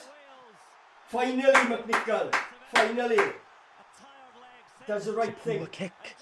Oh, and he's struggling. Oh, hello. Oh, I tell you what, this game's getting exciting. I tell you what, That's gone forward, ref. No, look, Nick Giller's come up for the... Oh, my good grief, he's come up all that way. He's lucky. No, he had is to. dead lucky. No, I saw he's Yeah, because he kicked the ball. Come up and bring the play up and then drop back. You don't carry on chasing the player when he's crabbing across field. You're out of position. He hasn't got an awareness of when he's out of position. And the thing is, if it was a tactic, I could understand, but it's clearly not the tactic because nobody's covering for it. Nobody's dropping back and covering while he goes up. If it was a tactic, then that would be the case. You could blame somebody else for not covering it. But he's just coming up out of position whenever he feels like it. He's like, not like when Gary Neville said about Pogba. He's like, or whoever said it. I think Roy Keane said it about Pogba. He's like a FIFA player. That's what Johnny McNichol is. He's like a FIFA player. He's like a computer sprite. Yeah. It's just like, and there's a 7-year-old controlling it. Yeah? You're just like running the ball over the park, chasing the ball. He's playing like an 8-year-old. Yeah? Yeah, I know what you mean. When you have a swarm of kids around the ball and just following the ball, whatever the picture. That's what Johnny McNichol's playing like at the moment. Shocking. Ellis Jenkins once again, same day. Was it Ellis Jenkins who turned that over to 10 or was it? No, Yeah, it was. I do like Johnny McNichol as a winger. I mean, and this is, I've been noticing this more so this season. That he's been being picked at fullback more often. And the more I see him there, the more I'm thinking, whoa. Now, first of all, it was just that I didn't think he fitted the Scarlet style. But he's worked. Strike, scoreboard. Yeah, scoreboard. Wales with another thing. Yeah, no, I do know what you're saying. To come away with little victories here. Yeah. Mate, I said at half time when you were making your brew. Yeah. But yes, I'm enjoying the brew, thank you. I said at half time, I think Wales have been the better team so far, man. They are slightly. I've been disappointed in South Africa, to be honest. I've been waiting for them to. I've been waiting for South Africa to come to life. Much like New Zealand last week, though. Yeah. Well, look at New Zealand last week. Last 20, they killed us. And I could sense that, though I said it in the first half hour of that game. That New Zealand seemed to be just going through the motions a little bit, which was surprising. But they were just watching, waiting, sussing us out, basically. But this looks different. This doesn't look like South Africa playing within themselves. They just look a bit like all over the place, like they're just not prepared for this game. This, you know, they're getting It's that one night sleep first on it, man. You know what? Well, who knows? You could be right. It certainly fits, doesn't it? You're watching this performance. You know what happened though, didn't you? What? Rob Howley had a 10 around Wales and he was out the back of the he was in the kitchen of the hotel he was with his Zippo. So any of those South African viewers, what was the name of was it Susie? The waitress in the World Cup final when it was in South Africa against New Zealand and they gave the New Zealand squad food poisoning. It's a big sort of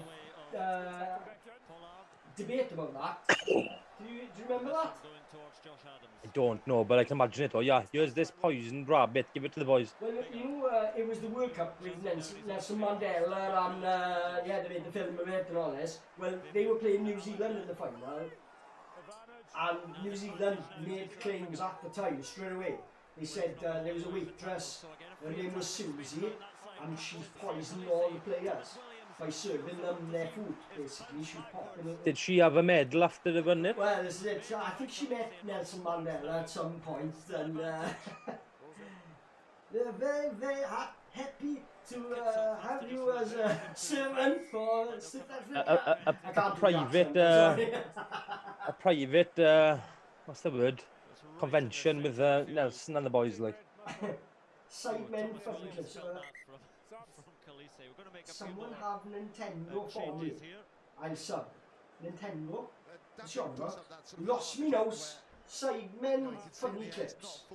You lost me a bit, pal. You have to explain what you're on about so I can. I'm quite happy to debate anything with you, but I don't know what you're on about. I think he's looking for a free Nintendo. Unfortunately, buddy, we haven't got any. I'm a PlayStation boy and Chris is an Xbox boy. So. No, I'm a PC boy. Oh, Oh, you're a Jesus. PC boy, are you? Alright.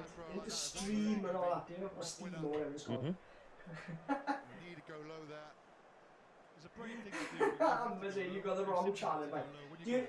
Sidemen Funny Clips, we're not playing a game. We're actually watching a game. We're watching Wales against South Africa. It may look like it's a game at times, but evidently it's not. This is sadly our real lives. So I'll kick a goal for South Africa. Well, I decided on a coffee. Franz Stein. I needed a perk. Franz Stein looking for a big boomer, yeah. He's done it in the past, didn't he? He had a winning kick against us. He had a winning kick against us, didn't he? Last minute, didn't it? True it. I think he did, yeah. He's a class act. Yeah, we're booting him. Looks long enough. That's And a great straight kick. down the middle. That's a hell of a kick. They needed that. What a strike of a ball, like. Look at Rassi, look. Oh, Rassi's telling back someone I now, they're told you. scoring. Aye, what a glory hunter, eh? He's telling someone in the crowd, I told you he'd kick it, he's class. No, but it's huge to have a player like that with the ability to kick the ball from his own half. Aaron Wainwright is off, and on is Seb Davis, who Seb Davis on for Aaron Wainwright. That's not a like-for-like replacement there, is it? playing in the back row. Strange. It's the lock. I know he has played in the back row, I'm sure. Seb Davis on the field, 3 points For for England. Cardiff. I'm sure of it. I don't know, he's no Adam Wainwright though. Oh, Good take, Dan Bigger. Exactly. And Wales are scraping the bottom of the barrel now, aren't we? No, I don't mean that in a nasty way to Seb Davis. What I mean is like, look how many players we've got out. You know, Seb Davis should be nowhere near getting into that back row. Set off, but First one, what red? first knock on was Basham's. It looks like an enforced error, which you can argue it is, but Oh, credit South Africa's shocking. Are you off the ball there? Some grease and Vaz on that ball. green shirt. Only a He's couple seen of Dwayne Vermeulen in front of him. So South African defence You got to take him. The thing is, you got to be watching that ball, right, and use your peripheral vision for the guy coming in. You can't be watching the man coming in and peripheral vision to catch the ball. I mean, I think he had it the wrong way down there. To look forward to in France against Argentina. Oh, there's Dupont. Is Cheslin Colby playing? No, he's not. I think he's injured. Where are you from, Segments and Funny Clips? Are you from South Africa then, I presume? Seb Davis changed the dynamic of this back row because So I scrummed to South Africa here and they've ended up with quite a good attacking position here. From, as Sam Warburton said, an unforced error. I think, you know, this is bubbling up. Whilst I have sort of been down on this fixture as a good scrum Jesus. to win there. And Reece Carter's still on, is he? That was Reece Carter's side if he's still on. Awful scrum. He has been absolutely destroyed He's there. off now, isn't he? He's done alright so far. But Can Will Griff change it though? they've changed their front row. We need to do the same. No, P-Mac needs to make the call. Hiya, Mike Reese is in the chat. He says, come on, you Reds. Liverpool.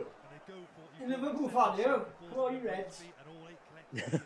Llanelli Reds, you know. Oh, yeah, Stembo. Oh, no. I played age group for them when I was growing up. And, One of the girls that plays rugby with Amber, her boyfriend, Tyrese, his name is. He's a goalkeeper for the Reds. And every time I see him, all he ever talks about that he's in the game Football Manager. He says, I can't believe the rating they've given me. I said, I can. They say you're crap. Oh, brilliant. It's shocking. I grew up around that guy. It's small fry. And you know what? You know what's funny is, like, football in Wales and internationally as well. people have got an opinion that it's just like way above what it is. It's like there are pub teams in England that would hammer our semi-pro boys. Yeah, I know. Right? I've actually played like I went up to visit relatives in Birmingham once, and my brother-in-law was playing with a team. He was doing a nice pre-season friendly match, and he played for like I'm not sure if it was like Northfield or something like that. No, the Northfield. What is it? I haven't got a clue, pal. No, it was the I'm car barely into factory. football. He was working with the car factory and they had a team, basically. So, you know, like Troster Steelworks has got a team, yeah? Right, okay. Or Talbot Steelworks, they've got a team. They've got a rugby team and a football team. It was like that. Yeah, Their yeah. factory team he played for, right? He worked there and he played for them. So we went along to watch him, and I'm just there with my family and my son and my ex. Like, we're just there, nice sunny day, and gonna watch the game. And the opposition they were playing turned up, they didn't have enough men, right? So there's this scene now, right, where they say, do you want a game? And I'm like, alright, okay. Okay, I can play, like that, right, I'll have a game. And they said, so I go in with all the funny thing about this is, I go in the changing room, I get kicked it up, all the kit on, full kit, right? Full kit up blue. I come out, stand there, I borrowed a pair of shin pads, borrowed a pair of boots, right? I'm like, stood on the touchline there, they all look at me and they go, what are you doing? Like, what? You're in the wrong kit, mate. No, we're alright, it's them that need a player. I'm like, alright. So back in the change room, undress all that kit, into the other team's kit, which, you know, the first team, the first kit I put on was lovely, it was white with dark, it was like the England kit. It looked like the England kit. It was lovely, a nice fit to it, smart. I put the other kit on, it was like Newcastle's kit, and it was dreadful. It was just like none of the jerseys fitted, they were like really cheaply made, like from a north place. So I ended up playing against my brother-in-law basically, and because we were short of guys, like we were still 10 men, even with me playing, right? And there was a boy not there. But then on the standard was good, and playing in that standard was you play better football when there's better players around you. You know what I mean? But Yeah, you do, yeah. And I went over book the other day, and I was going over the Littles, and I thought, I could hear there was a game on, so I thought I'll take a detour and watch the game as I'm walking past it. You know, there's at least 22 of them. Couldn't kick a ball. It was dreadful. And I immediately watched the Welsh League the other day. Remember when we were trying to get We did, yeah, we watched the game, aye. It was awful. To sync together, we were trying to sync it, and we were saying, what can you see now? And you remember the goalie, was the goalie or was it the centre back? The goalie, he missed an easy save, didn't he? Wales only attacking, Tompkins gets man and ball. Fair play, does well with Bigger. Oh, what are you doing? Like, that's 8-year-old stuff. What are you doing? No, you're scragged. Go to the ground. Don't roll Liam the Williams ball on the away. field, Will Griff, John on the field. He's doing well, Tompkins. Finally gets his first cap. He's dodging, he's weaving, he's made ground. He got something about him, but no, there's aspects to this game that nowhere near international level yet. Yeah. Oh! Little chip. I tell you. Oh, a little chip through there would have been perfect. The pass over the top was being read. They're waiting to claim that and go the length of the field. Oh, I haven't done the scoreboard away. They've had another penalty. Yep. Well, we've been chatting. We're random stuff. Oh, Louis Rees-Ahmed with a clever little kick through. Oh! Because this side's been Johnny Mack and staying there. Wait there, who has Sanjay come on for? He must have come on for Josh Adams on the wing. I don't know. Or maybe he's gone a full back and Johnny Mack's gone on the wing, is he?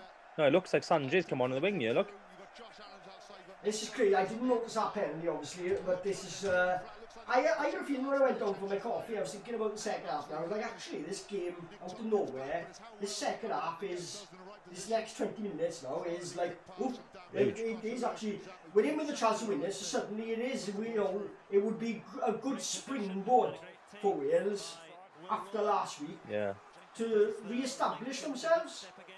or big dump Yeah, tap, it would what's put gonna some happen. feel-good factor back in Welsh rugby, wouldn't it? Yeah, you know, in that there's a lot of because there's a lot of these young boys coming through for Wales. These are the future now, as the Alan Wyn Joneses and the John Davises and the George Norths. They're gonna be coming to the end of It's on. It's on! Give it to It's on! What's he gonna do here? Oh, he's forgotten the bloody He's coming ball. back for a penalty anyway. What's Oh. happening here? Someone said there's a fan on the pitch. No, it looks like there's a fan on the pitch. It's Johnny McNichol. He's supposed to be there. It's okay. I know it looks like it's just some random guy that's running about headlessly, trying to avoid the stewards, but it's not the case. That is actually Johnny McNichol. Do you know what? I hope they take him in the changing rooms and kick the hell out of him. Look at this! It's cost a potential try here. Last week, but no, I didn't see it during the game. I only saw it on Twitter after that. This guy from New Zealand, I presume he's from New Zealand, he's gone on and he's done what he's done. No, he's not. Jarvo's an English bloke, I think.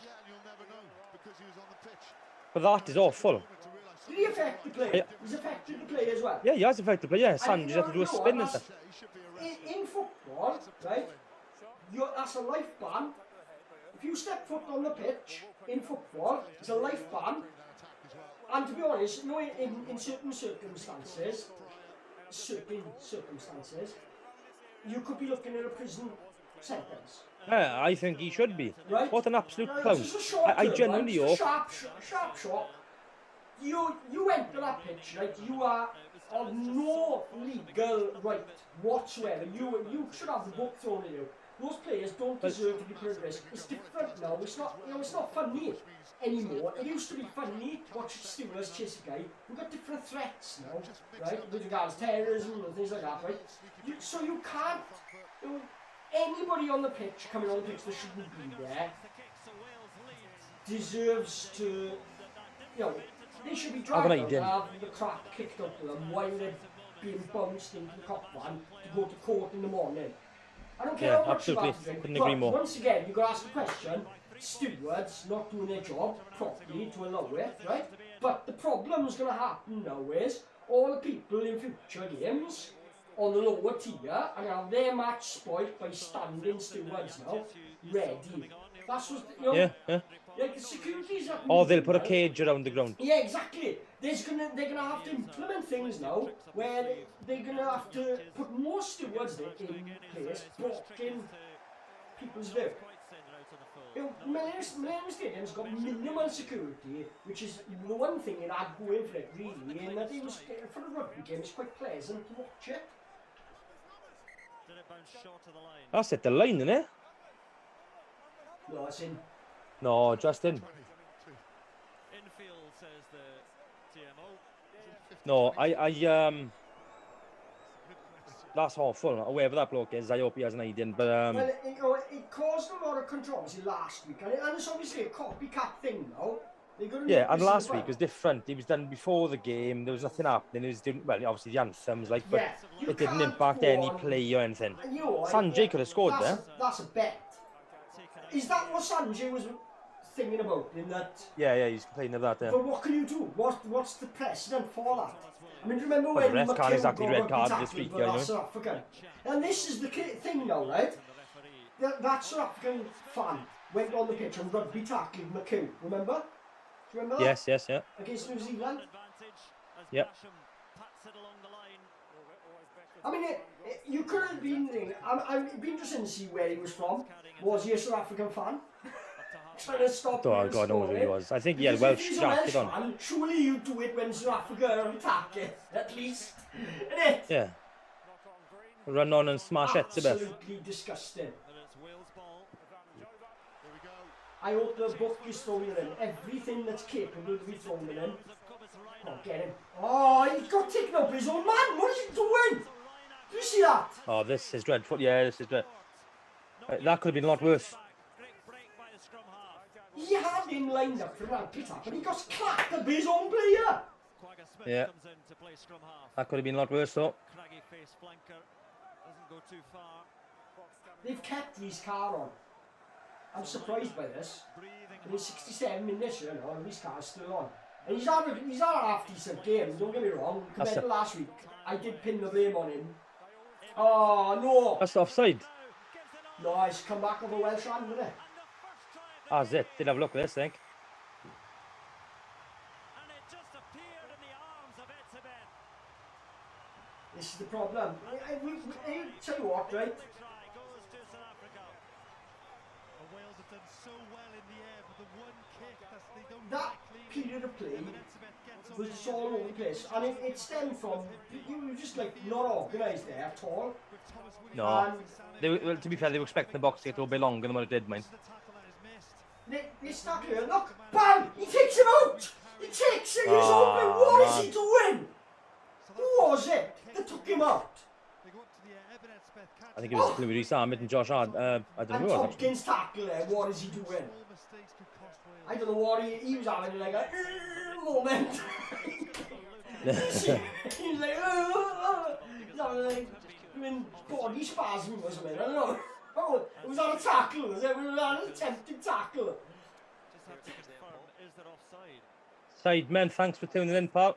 I did notice your comment, Sidemen, that you're from South Africa and you're hoping for a win. Ooh. This is close, this is a close game, much closer than we anticipated, because to be honest, if it had been at the start, we did predict a hammering for Wales from South Africa. Judging on what happened last week with the current strengths of what New Zealand, you know, considering what New Zealand did to Wales last week, even if you do win this game, South Africa would be probably disappointed with being made to. Let's have a look at this.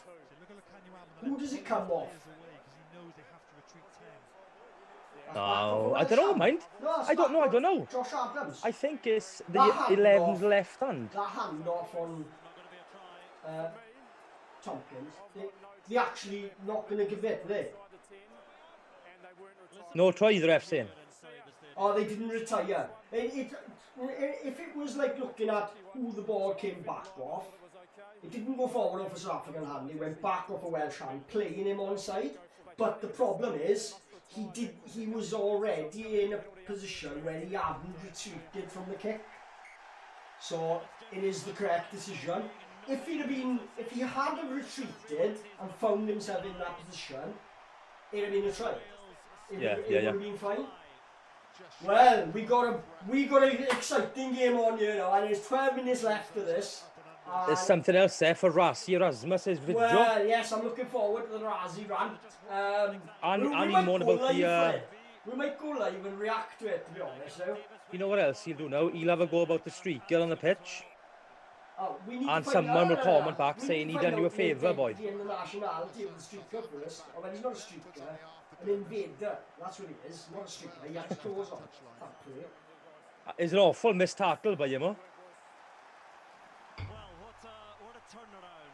So, come on, boys. Fair play. Wales have done a lot here to restore my faith in I agree. international rugby, to be honest, as well, because so many, and this is, you know, the Autumn Internationals, they're so predictable. You know, you look at the fixtures that are on today, I haven't looked at any of the games, I just saw the score lines. Ireland stuff in Japan. Japan, was it? Yeah? So predictable. Yeah. Italy getting hammered by the All Blacks. So predictable. You know? I watched that game, Italy done right for the first half hour.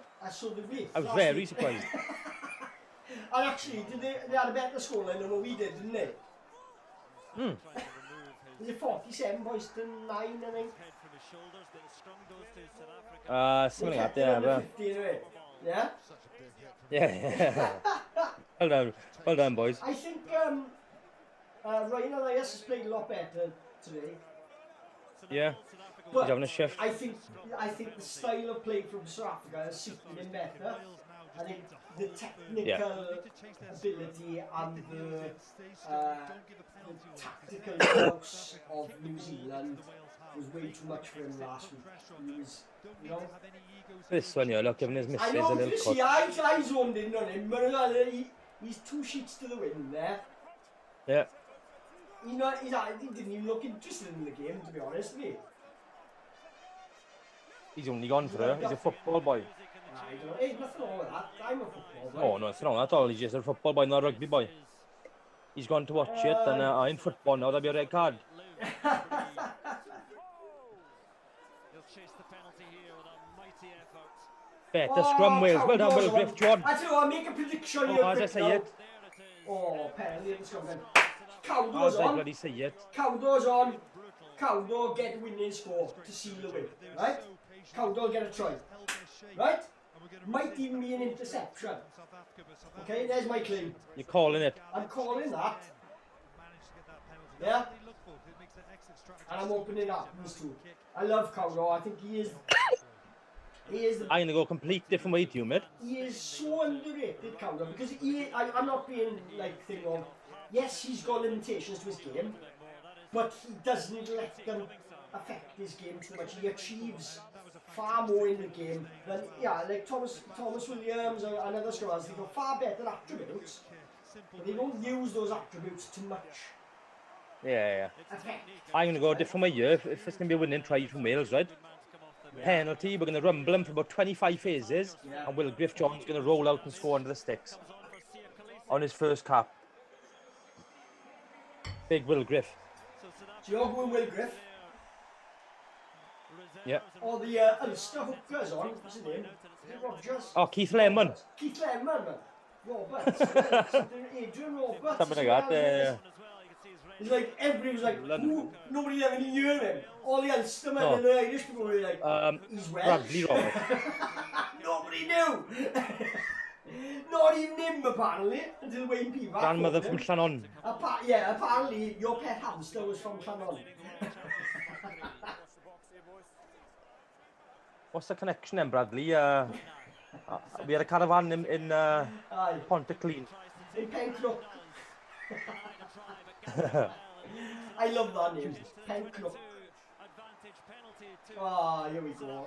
Wales going to blow this. Penalty. Wales going to blow this. And to be honest with you, you were saying I think a draw is fair here. Oh, bad pass. It's been an exciting game. He knocked it on. Come on. This has penalty advantage. Penalty advantage. I know.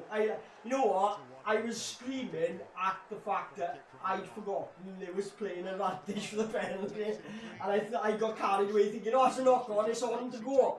And then I remembered as I was getting all excited, as you said it, I remembered, oh yes, it's doing penalty advantage. Right? Sometimes we try and taint average games without tries as better than they are, but this has been using grossing and probably a fascinating game. So, it's going to be interesting to see what South Africa do here. Guaranteed this Roberts guy is going to be offered a regional contract next season. It's obvious, isn't it? Because the thing is, suddenly he's not value for money for Ulster anymore. Because they have If he's going to be involved... Here's a question for you, right? Yeah. Louis Rees-Zammit going to have to come and play in Wales soon. And Sheedy, what club does he go to? Sheedy's the same. Yeah, exactly. Yeah. What region does Louis Rees-Zammit go to? Easy. You'd like to see it, don't you? I saw that for you straight away. Scarlet. We give Steph Ebbs to Cardiff. We have Josh Adams back, and we have Zammit back. But although saying that, right? Here's a good call. Zammit to Cardiff, because he is a Cardiff boy. And Josh Adams back to his rightful place as a Llanelli boy. Which one would you rather have? I think Josh Adams, Lewis Zammit is he going to be able to sustain the levels in look, you see what happened to George North, right? And he's a big guy, and he's suffered a lot of injuries. So I forgot to roll him all here. Oh, it's looking dangerous. Looks like it's over. They are running forward. Bah! Well, boys. Mate, I'm going to have to join you back in 2 minutes. I've got to quickly go somewhere. No worries, mate. I'll be back in a minute. And it's your favourite as well. It's Chris's favourite, or is it? No, it's not, actually. So, that's a massive blow to Wales in the dying moments. They'll be very, very disappointed with that. Absolute shocking. Good line out, but we're just not set here to defend this. Why is the hooker out there just watching? He needs to get in there. He comes in there far too late. Far too late. And then it's going to be so hard to stop. Once it got going, only a penalty would have brought that down. Really good setup. Poor. Well, you know, it's good play from South Africa. It's the power in front of him, but Malcolm Marks, he was, let's say, just too many boys standing out there just watching. Very, very disappointing. So, let's get the scoreboard ready. Pollard knocks them over regularly. He's not a bad kicker, Jantjes. But this to take South Africa beyond a penalty or a drop goal, important kick. Yeah, it's important this that he gets this kick for South Africa. Oh, he's pulled it. So game on. So it's a 2-point game. Is there another twist in this game? It's been a game of twists and turns so far.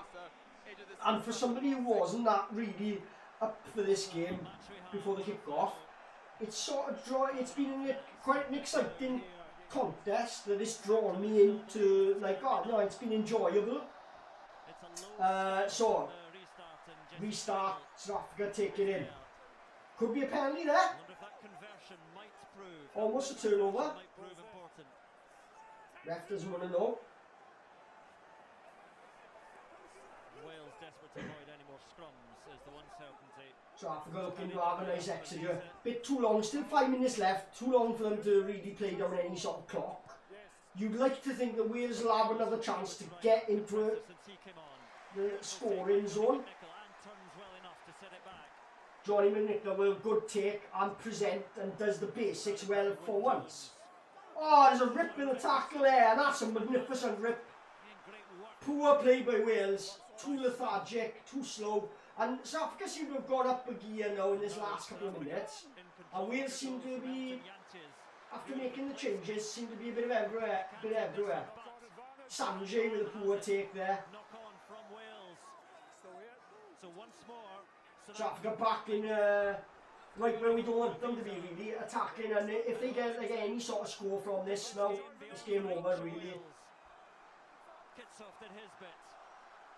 And they're just going through the basics, winding this clock down.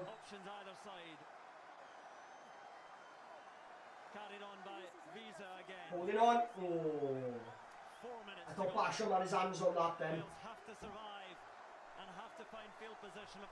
This is dangerous for South Africa here.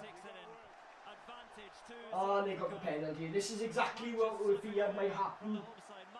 Very, very poor in the last. And it's always frustrating because it's the last 10-20 minutes. Wales have just made some strange decisions. But it's the aerial stuff that has been so impressive from him. You know, he ends up setting up a try for South Africa by catching the ball. You know, South Africa then win a penalty. They get a line. He's pinned that not rolling away there, where there was a yard or two between him and the ruck. He's out of the ruck. He's rolled away. You know, so good. And that man there as well, Craig Smith. He's man of the match. Real valuable turn. He's got to be man of the match. And fair play to Chris, he called it as well. And he is, you know, a lot of people, a lot of neutrals like him. He's a proper war horse, isn't he? He doesn't really stand out as like, you know, like the Welsh Sevens. They always seem to be jackling and winning the ball. He does he's got a different style in it. He is unseen, proper unseen graft that he does. And you can tell by the face. So what South Africa going to do here? They're going to, I assume they go for goal. So all and sundry told to leave. Or they go for touch. Wales deep in a hole.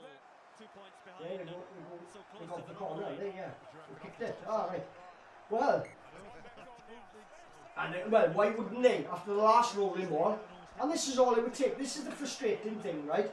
If you've got basics that are not fundamentally on point, okay, that's all it takes is 3 minutes of South Africa choosing to pick and drive, to catch and drive a maul, to have 2 tries out of us. You can't play international rugby like that. Where, oh look, it's going again. It's going again. Sensing a second try.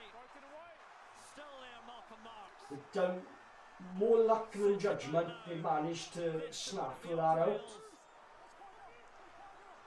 Searching for the second try, the ball loose, and it's a green Ah, they shirt. managed to get the ball back. Good scrambling by Wales though. They're trying to make it a bit messy at least. Kicks off, and it's a bit. And caught. It's like knife edge stuff in that, you know, a turnover here or interception. It's on a knife edge, this is. Oh, high tackle there by the looks of it. Defense from Wales trying to strip the ball. Tompkins can't quite get it. To the heavy men again, and You can't take your eyes off this. South Africa with wave after wave of pressure. not blindsided. Props and forward and back rowers and locks. Wave after wave. Making us, but Welsh defence not doing too bad. That's fine. That's fine because it was a South Africa foot that knocked it out. And a penalty to Wales. Oh, there's life in this game yet. Here we go. It's two. They've done really well there. Fair play. They've done really well. After the first catch and drive that they didn't defend it, South Africa obviously smelling blood, went for the same tactic, and it looked like it was going to be another killer blow against Wales. Really, you're thinking they should have gone the points, South Africa. Really repelled them backwards. Yeah, there was no need to go for the driving ball there. It's a 2-point game, you make it a 5-point game. They've got to score a try then. Now, we can just get like a drop goal or a penalty here if we can get up the field. Could this really come back to bite? There's not long left, obviously, but this could... You know, South Africa, that was a poor decision from South Africa to go for that driving ball again to the corner when there was a easy points. They were staying there, it was kicking easily. He'd have kicked that easily for them. That was the game done. They just had the... I don't understand that decision, really. It's not like they're chasing a bonus point or anything like that, is it? So badly. It's put them to the back of his mind, have the game that he's had. So the effect Have we got someone of the game coming he's on? had has been absolutely huge for him. So, line out crucial. Tompkins off. So good. Who's coming on for I'm back, my friend. You're back. You missed all the action, pal. options are? You see No, I what's was been watching on my happening? phone. Have you been you've been watching it, have you? And Tompkins does not want Yeah, yeah. but of course. So what's happening? Tompkins off. Is that John Davis back on? I seen. Yeah, John Davis coming back on. Davis is back on. Hasn't really had a great game, John Davis, to be honest. Taken down just. Right, come on in. Good line out. So here come Wales. Oh, that short ball wasn't on. But they need field This is scrappy everywhere. and the ball. Get him off there, man! Tidy it up. Tidy it I up. know. Jesus. They were standing back and watching while a man is challenging the ball. 1 minute. And whatever is left after that to go.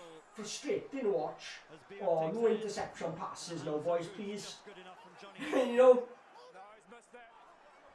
But almost Go on, at the Cowdo. 22. I am sticking with my prediction, by the way. We've got 30 seconds for Cowdo to score the winning try, right? Or will Griff to go all the way.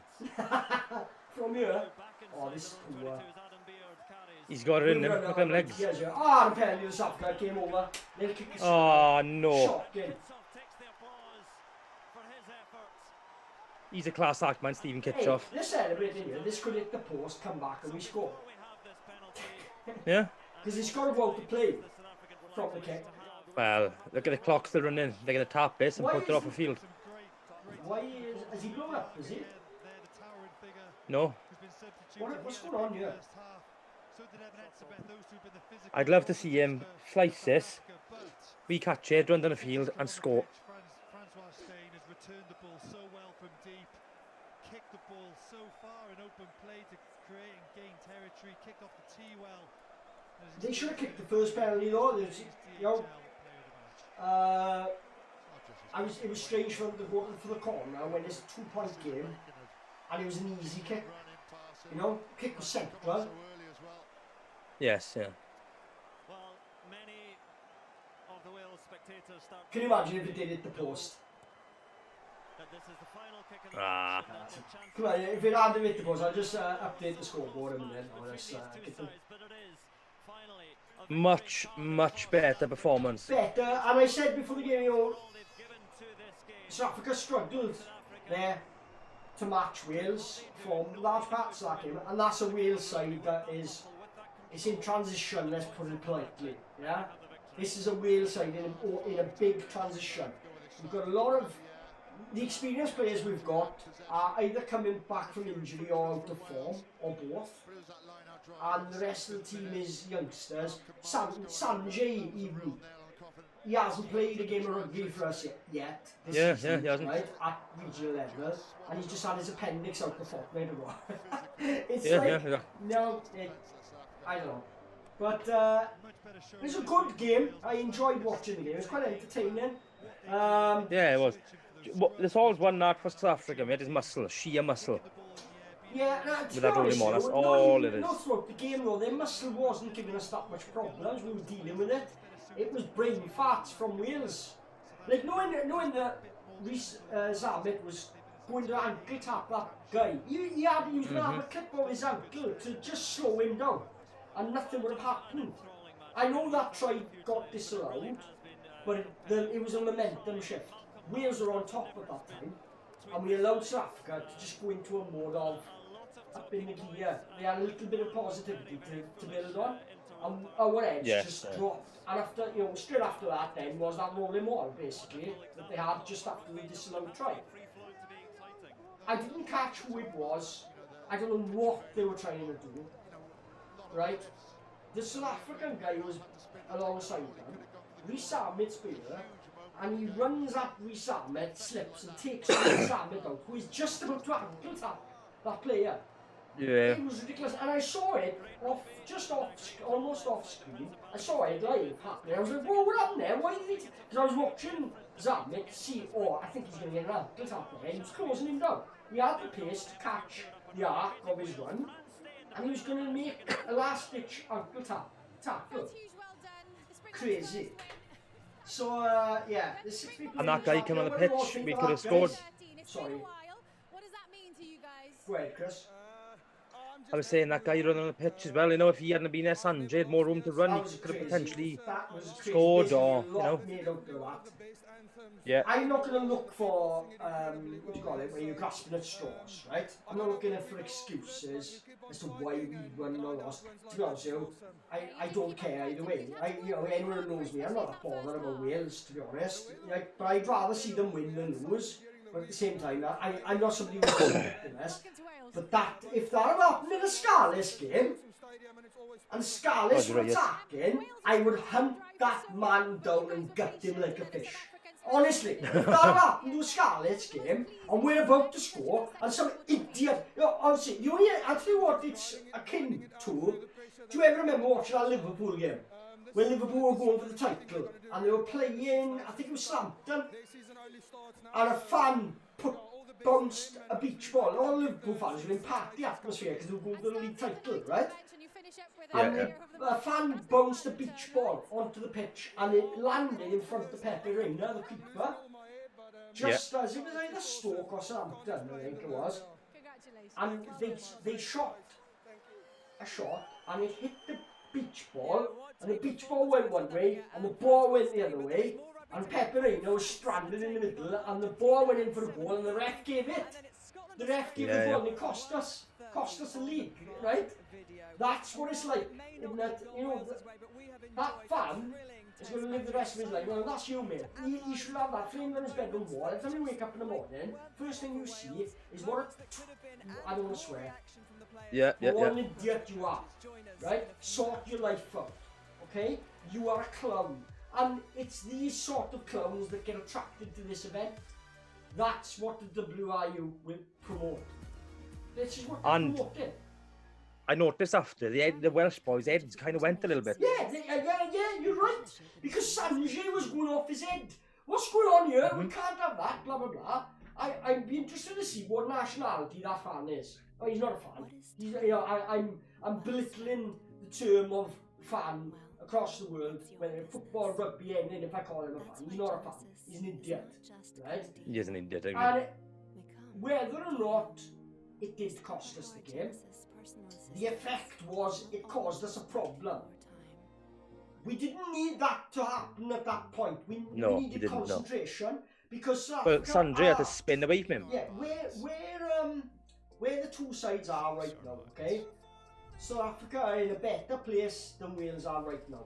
In the past, we've been on a par when we had a good side out, a strong side, and we were at our peak under Gatland, going for the World Cup semi-finals, blah blah blah. We were capable of beating South Africa on any day. It was always a close contest, and you had South Africans coming out and saying Wales are tough to play against. When they were playing Ireland, they had that barbed comment. Remember, Ireland are easier to play against than Wales are. Wales are tough. Do you remember that comment that they made? That their coach made, right? Whereas, right now, we're not at that level just yet. We're in transition. There's a lot of aging stars that are from the Gatland era that we're having to blood new players into this new coach, new players, new style, right? Yes. So, it is what it is. All teams go through it. The best teams with the best structures do it quickly. They only take like maybe 3 or 4 months to transition, you know? And Yes. where results are fluctuating a little bit, right? So that's what we've got. We've got the challenge of, by the end of this autumn international, we need to be having the next batch of players that are blooded into the international arena. But like I said, you know, their concentration levels, that's key internationally. Split second you lose concentration. You saw it with Johnny Mack. As soon as I saw Johnny Mack was out of position, South Africa were capitalising on it straight away. And that's not clever thought from me, that's clever thought from South Africa. In that they don't need to be told twice, they recognise it straight away on the pitch and react to it. Wales aren't up there yet regarding how switched on you've got to be, speed of thought in the international Another game. thing And which that was screwed us. cost Wales. You could see it. You could see it. It through their brain. They didn't know what was going on. Another thing it cost us time, it was that scrum was just awful all game. Well, I know. I thought it wasn't as bad as I feared it would be. But it did have moments at crucial times where South Africa just got that cheap penalty. There was also, you know what's one that bugs me is that Ellis Jenkins Basham knock on, where he wasn't even under pressure. They had the penalty from that scrum, didn't they? Yeah, you just saw Dwayne Newland coming his way a little bit, and when he knocked the ball on and they had that scrum. Small margins, but plenty of improvement, you know. Yeah. And to be honest, you know, this scoreline against it didn't do the performance justice for Wales. Wales played well last week, but only for 60 minutes. The majority of those points came in the last 20 minutes. It was a close game up until then. Yeah, it was. You know? Right. So, I think, you know, this is the thing. I mentioned it last week. I'm not sure if I mentioned it to you before. There was a thing where Sean Edwards has said it in the past, and also I've heard was a Scarlet's defence coach, Byron Hayward has said it in the past. If you can keep the opposition down to 14 points or under, you've always got a chance to win the game. And look at the scorelines. If we could have kept South Africa to under 14 points, we would have won that game. It's so true. It's such a simple fact. You know, in all levels of rugby, if you could keep them down to 14 points, you win more than you lose. You won't need to do much attacking, you won't need to score much, you don't need to work as hard. If you work hard in defence to stop them scoring, you don't need to work as hard to be able to have to score as much. You know? Yeah, simple. exactly. You know? Someone on it's quite funny this, but someone on Twitter, I hope they escort that pitch invader straight to the middle of walkabout. Yeah, I know, innit? Yeah, they need. I'm a big sign of him. I invaded the pitch today. I'm the one. Big sign of him. It is shocking. Why are we talking? You know, we shouldn't be talking about him. He shouldn't be having any. And you know, because last week, the aftermath of the New Zealand one last week, right, was all people, and that was cool, and yeah, a bit funny, you know, stewards are going to have a hard Monday morning. And in fairness, I don't knock the stewards, they reacted and pinned him down straight away. But the fact that where's his head? Like, I don't care how drunk you are. There's a, no matter how drunk you are, there's certain things, even when you're drunk, you know is a bad idea.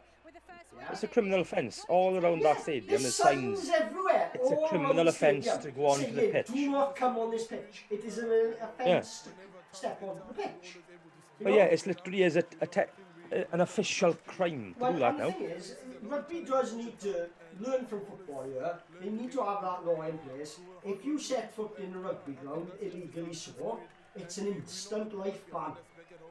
Yeah. Right? It's an instant life ban from all grounds. Right?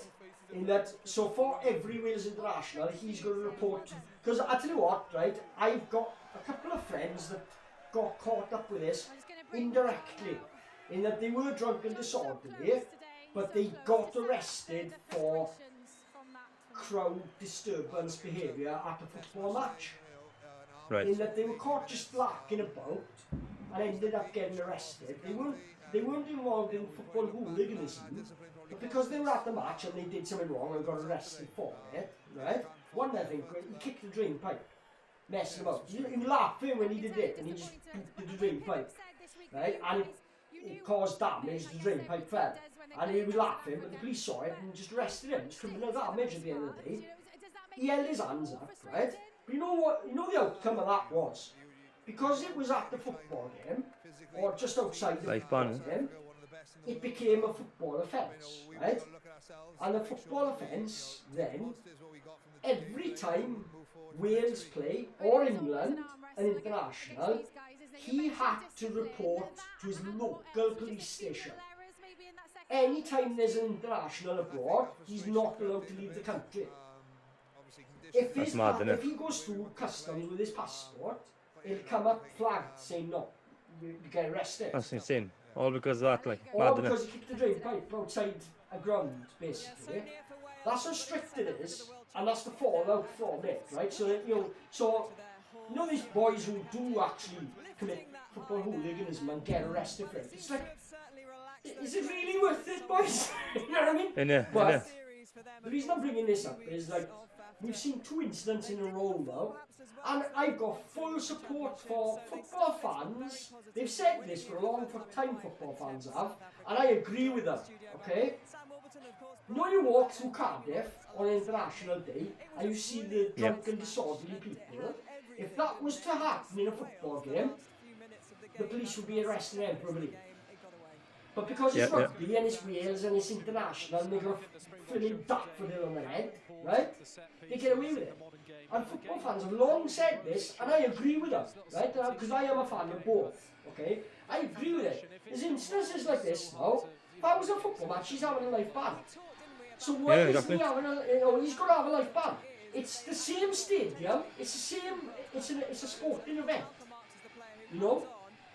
Before long, you're going to have copycat, and before long you're going to have people running up to opposition fans and blah blah blah, right? You're trying to lower the tone of what it's supposed to be. He could have had anything. This guy could be invited. That is just showing us security's lax. So any nut job out there that thinks so, it would be fun now, wouldn't it? It would be fun to just smash a drink over player's head and walk off. Because people do there are dull people out there, and they do dull stuff. You know, and their dullness can know no bounds sometimes, right? It's a shame we're talking, but then it's happened again. Like, you watch now, right? The next 2 games, they'll have double stewards all around the lower perimeter. You know, I've been in the Millennium Stadium, I've been in the lower tier down the front in the Millennium Stadium. You can't see much. It's a poor view. You're looking at the TV screen half the time. From down underneath, from down low, Right? So what's going to happen now, though, is you're going to have all these security guards in front of the front row to stop anyone coming on. And then people will pay 60 quid to go in and watch a big screen.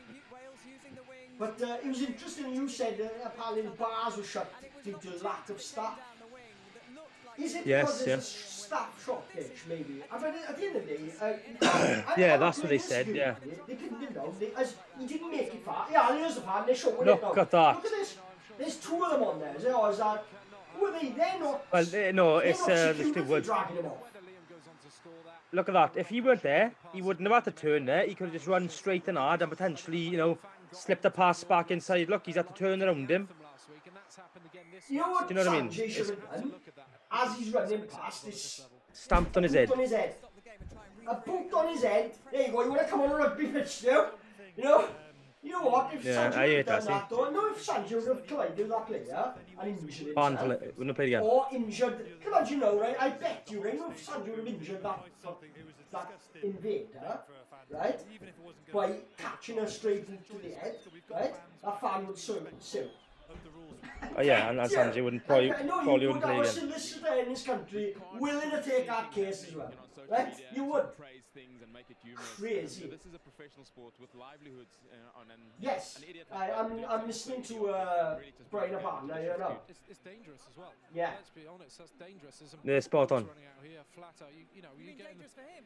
Exactly. Dangerous for him. This is exactly what I just said as what they mentioned in there, right? Dangerous for Sanjay. He could have twisted knots. Can you imagine if Sanjay hadn't seen him and twisted in his Yeah, ankle and flattened him. On tripping over that player, right? Because you get, you know, that's the worst ones where you don't realise there's something there. That's what you'll turn an ankle over, damage ligaments, dislocate an ankle. It's easily done, you know? And God, like yeah, you said don't there, the pace and power that these guys are running at, the guys that were trying to get that guy off, they could have been injured. Yeah, You know? yeah. It could have started a massive invasion of everybody piling on to get that guy off and give him a tune-in. It's just annoyed me, does. Because Sanjay, you know, he had to turn there off his foot in and the blues the ball. The whole move got Running faster than harder there, And if he had a straight you know line. what? I think, I'm not sure who gave the pass, was it Tompkins? But I think he I saw think that there so. was a player on the pitch and he's realising he's going to pass that ball so that he can pass it in a way that Sanjay doesn't have to run into that player. You get me? Because otherwise he had to make sure that Sanjay wasn't getting a man and invader ball, basically. Yeah? Yeah, yeah. You know, not an invader and ball, not a man and ball. But you know what I mean? In that he had to pass that ball so that he was putting him outside that ruckus that was formed. It was. Yeah, it's a shambles. And it was, you know, this is not giving excuses. Facts are there. South Africa were under the cosh that time. We were in the lead. Okay? Yeah, yeah. We're in the lead and we're pressurising South Africa. We might not have scored, but we would have put pressure further onto their try line and maybe got a penalty, right? To extend the lead. And from that, our edge gone. I don't know what happened. You could see the mindset, all the players are fuming after it, and Concentration had gone. Anyway. shocking. I just can't believe it's that, and I can't believe that's our main talking about the game. We should be talking here about, you know, fair play. Not once have we said it yet. Wales massively improved than last week. They have. And you know, they're bringing the point up here now. You know, there's No, I'm Kevin about us. Alwyn Jones, you know, Faltao, and you know, there's lots of players that come into the end of their careers for Wales, at least internationally. So we've got to start looking at this next level of players coming through, and this is the time to blood them. But I don't agree with throwing them all in. They've got to play alongside the more experienced players. And you know, there's a lot of positive. Yeah, Ellis Jenkins, good to see him back and have a good game under his belt. His elbow strap. I think he's just having a knock. He's got ice on his elbow. Yeah, a bit of ice in it. Yeah, back row options, good. Good to see Bigger back too. He looked okay. He looks dependable. I think that's the only worry is beyond Bigger. I don't see Anscombe or Priestland pressurising him. To be honest, the better pressure would come from Sheedy, I would have thought. I would have thought Priest, that would have been a better option on the bench today. I thought we dropped off when he came on. Yeah, he did the little chip through for the try, but then our defence was all over the place. Bigger holds that defence much better. Yeah, he does that. He looked better with Bigger there inside him. Right? Tompkins looks better with Bigger there. You know what I mean? He didn't look too bad, to be honest, Tompkins, today. He strapped, he put his all into it. He does need to calm down a bit though.